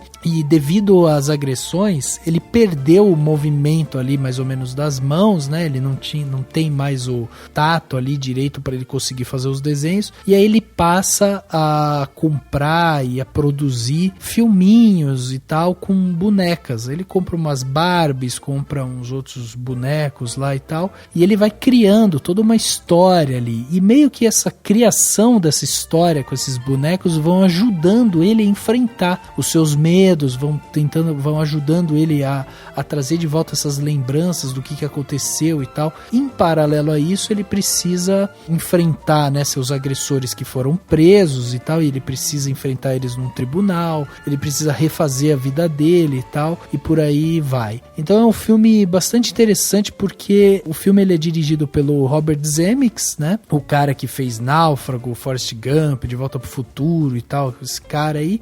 O que eu achei mais legal é que quando ele mergulha nessa coisa do universo dos bonecos, o Zemeckis ele mostra o personagem, ele vai colocar o Steve Carell como se fosse um boneco, então tem toda aquela estética de boneco de plástico, sabe? Ele andando, falando e tal, e ele tem todos os mecanismos ali de boneco de plástico. Então é um filme muito bacana, assim, de você ver justamente essa reconstrução de uma pessoa, né?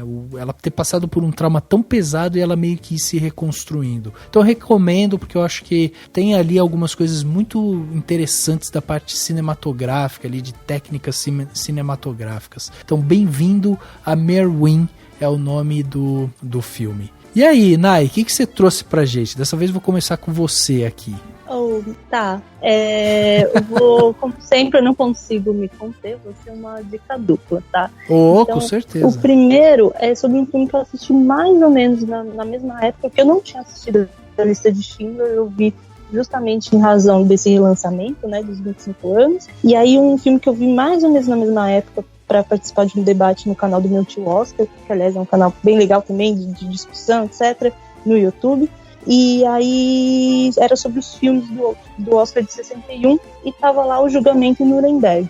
E ele conversa diretamente com a Lista de Schindler, mas nessa perspectiva de como esse regime nazista foi instaurado na Alemanha, justamente porque é o julgamento internacional de oficiais nazistas. E assim, ele vai pegar sobre casos, ele vai pegar uma testemunha que, né, um sobrevivente ali comunista, como eles perseguiram não só os judeus, perseguiram ali os comunistas, e assim, e fica mais claro também, assim, fica aqui o lembrete, o Holocausto também perseguiu ciganos, perseguiu eslavos, perseguiu outros grupos étnicos, religiosos, etc.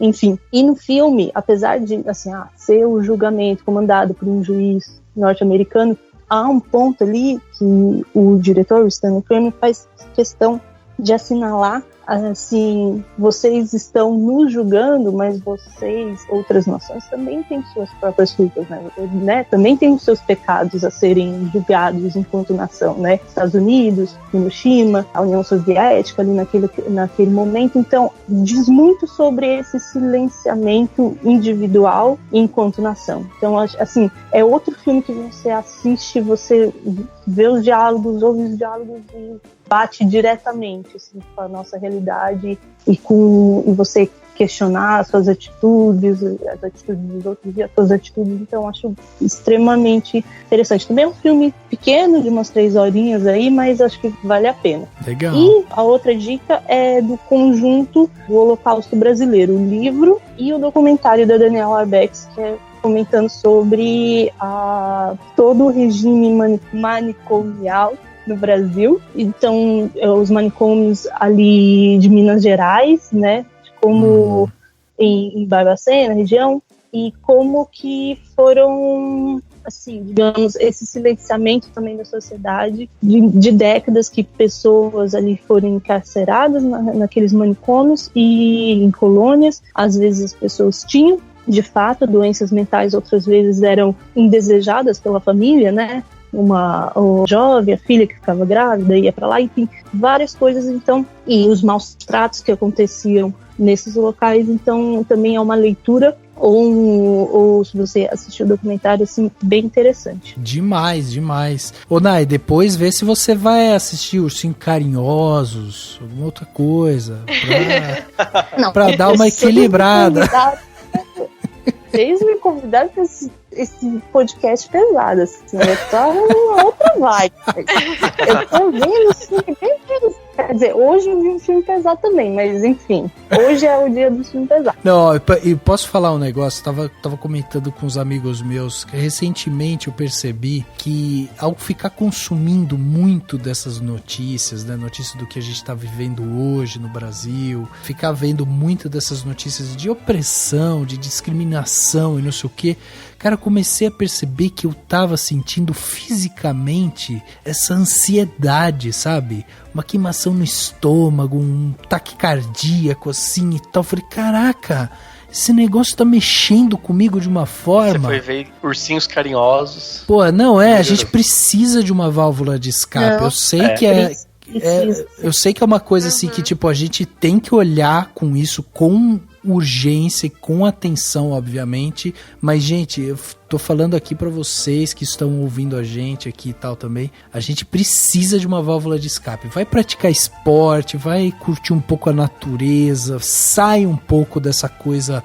de rede social e tal, porque a gente precisa também desse oxigênio, assim, pra dar um pra cima, porque olha, a gente tá vivendo tempos aqui pesados. Precisa de saúde mental, né, então eu acho que vale a pena realmente a gente tentar fazer esse exercício. Isabel, e você? O que você trouxe pra gente, Plano Detalhe? Eu também vou trapacear, não vou dar só uma indicação. Ótimo. A primeira dica vai ser ficcional, mais ou menos. Também é um filme sobre a Segunda Guerra. É o Na Escuridão, In Darkness, que é um filme de 2011 da Agnieszka Holland, que também se passa na Polônia, na época da ocupação germânica, né? E é sobre um grupo de judeus que se escondem dentro de um daqueles negócios de esgoto, sabe? Aqueles canais subterrâneos. Ah, sim. E eles passam mais de um ano dentro desses canais. É baseado numa história real. Teve um polonês não judeu que ajudou eles nesse processo, levando comidas, enfim. E o filme é pesadíssimo. É sobre essa coisa toda do confinamento, esses filmes que se passam quase inteiros dentro de um mesmo ambiente, né? E tratando também dessa questão da Segunda Guerra com muito peso, né? Então, como obra ficcional é impactante e como obra baseada também em fatos reais também vale muito a pena. A outra dica que aí eu não vou me prolongar muito para falar sobre ela, mas eu só digo que para quem não viu ainda, assista o Que Bom Te Ver Viva da Lúcia Murat, que é um filme meio híbrido, documental e ficcional, um docudrama, né? Sobre meio autobiográfico, porque a Lúcia Murat foi presa, torturada durante a ditadura, e ela aborda um pouco sobre a questão das mulheres que sobreviveram a esse processo aqui no Brasil. E, para terminar, eu vou recomendar um documentário que é o Paragraph 175, parágrafo 175. Em alguns lugares encontra esse filme como O Triângulo Rosa. É um documentário de 2000, dirigido pela mesma dupla do Celluloid Closet, né, que é o Rob Epstein e o Jeffrey Friedman, e traz um pouco disso que a Nai mencionou, que é assim, às vezes a gente foca muito no Holocausto e na perseguição nazista aos judeus, mas esquece um pouco as outras pessoas que também foram perseguidas pelo sistema, né? Então eu até fiquei tentando pensar, eu não lembro de nenhum filme que aborde, por exemplo, a situação dos povos povos Roma e de outros povos chamados ciganos no contexto do Holocausto, mas esse documentário ele traz especificamente a perseguição dos nazistas em relação aos homens homossexuais. E aí a gente sabe assim que uma das características do fascismo é o pânico moral, né? A Alemanha, desde a década de 20, tinha se estabelecido como o grande paraíso LGBT da Europa. As pessoas vinham de todos os lugares da Europa para frequentar os cabarés, para terem mais liberdade tanto de expressão de gênero quanto sexual. E isso pode ser visto em diversos filmes, tanto Cabaré, Garota Dinamarquesa, enfim. É muito comum ver esses retratos de como era a boemia da Alemanha nessa época, incluindo o próprio cinema alemão da década de 20, né? Se a gente pegar aí O Anjo Azul, enfim. E aí, com a ascensão do regime nazista, o pânico moral levou especificamente à perseguição ao que se chamava, ainda se chama, enfim, de dissidências sexuais, né? Especialmente os homens gays, né? Porque no caso das mulheres, eles ainda viam que poderia haver uma possibilidade de cura com o casamento forçado, né? Vamos dizer assim. E, claro, implicitamente a própria questão do estupro, né? Como cura. Mas no caso dos homens, eles também foram levados para os campos de concentração. Então é um documentário muito pesado e que aborda essa perseguição desse grupo em específico que muitas vezes não é colocado, né? Não é lembrado, né? Porque talvez não tenha sido numericamente tão significativo, né? Mas fazia parte discursivamente de uma maneira muito forte do que era o nazismo. Caraca. Enfim, não, muito legal. Também. Você falou que ele tá como Triângulo Rosa, o nome do documentário. Em alguns lugares...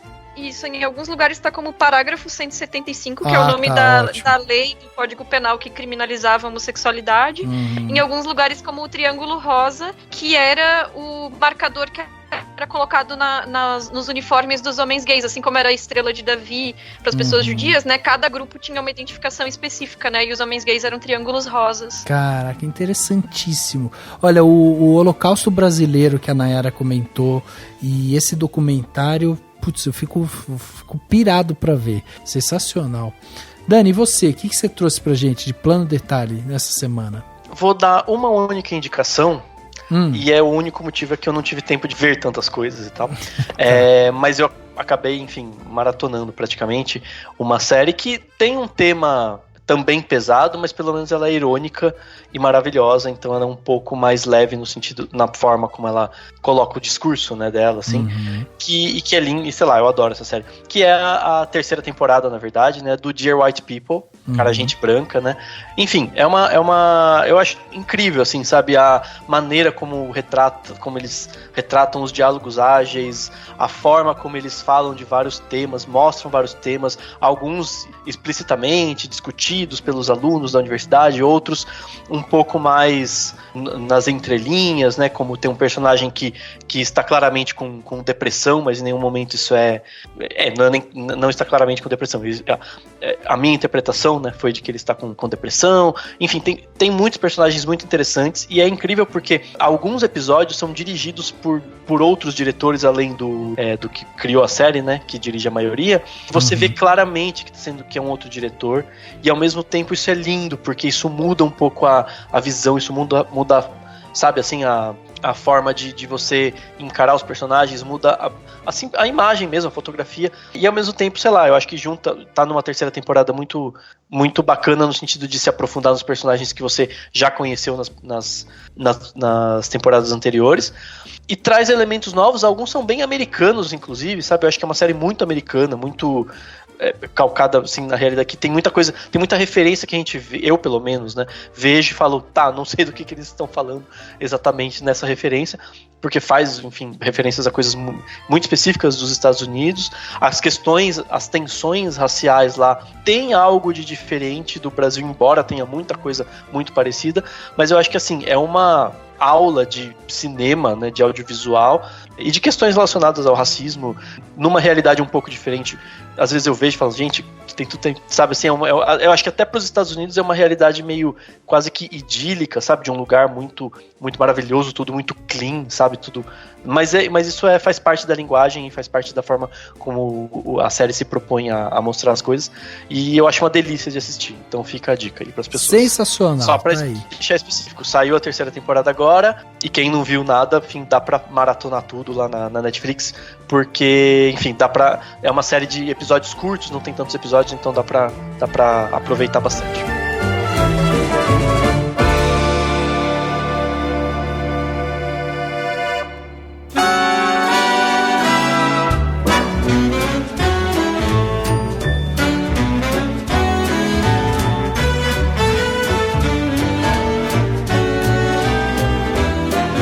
Chegando aqui no final do podcast Cinemação 332, batemos esse papo aqui incrível sobre a lista de Schindler. Eu só tenho que agradecer a presença aqui da Nayara, da Isabel, que vieram conversar aqui com a gente, discutir um pouco esse filme, filosofar em cima desse filme e também, né, de tudo que o mundo tá vivendo hoje em dia. Tenho que agradecer de todo o coração o fato de vocês disponibilizarem o tempo de vocês, virem aqui e trocar essa ideia com a gente, que é tão importante. Espero, Isabel, que você volte cedo, que não demore 2 anos, viu? Vamos insistir nisso.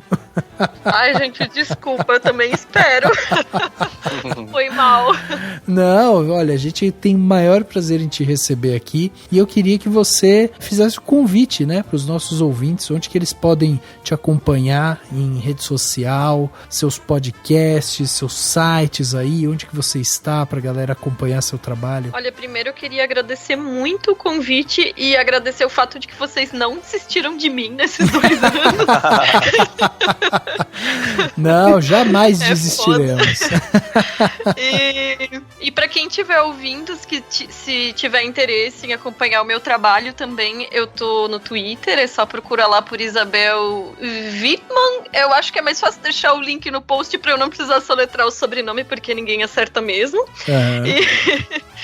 E também eu escrevo as minhas críticas no estantedasala.com e também sou uma das criadoras e sou a produtora do podcast Feito por Elas, que hoje já está um pouco mais expandido, um pouco mais do que um podcast, então a gente está com conteúdo escrito também no feitoporelas.com.br, que lá vocês podem acompanhar tudo que a gente tem produzido e nesse caso em específico a gente faz um recorte de gênero falando sobre o trabalho das mulheres no cinema. Cara, sensacional, sensacional. Fica o convite para quem quiser acompanhar lá esse trabalho da Isabel, que é tão importante também pra gente, né? Pra gente entender mais do cinema nacional, internacional, enfim. E você, Nay, muito obrigado também pela sua presença aqui com a gente. E fica tranquila, sua carteirinha vai chegar, tá já em produção, em breve tá aí. Obrigada.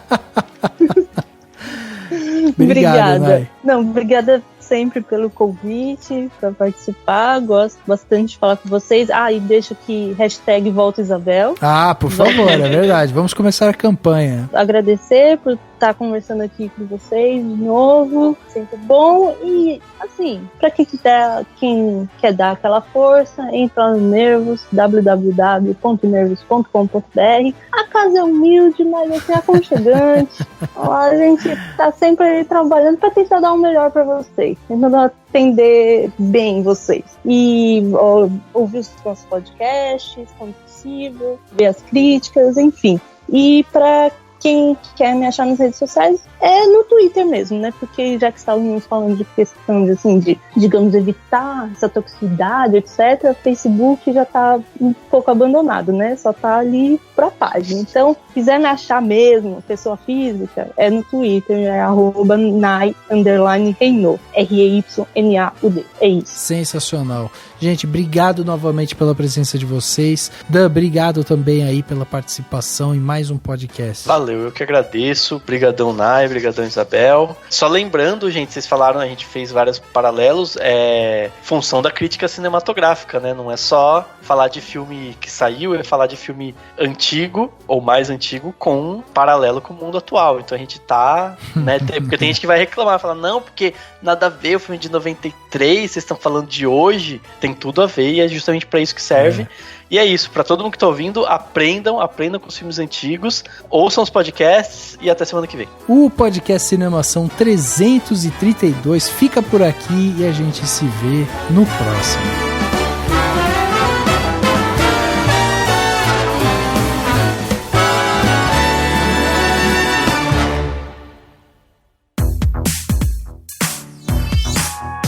podcast foi editado pela Isso Aí Design. Tudo isso é forma com função. É design estratégico. É isso aí.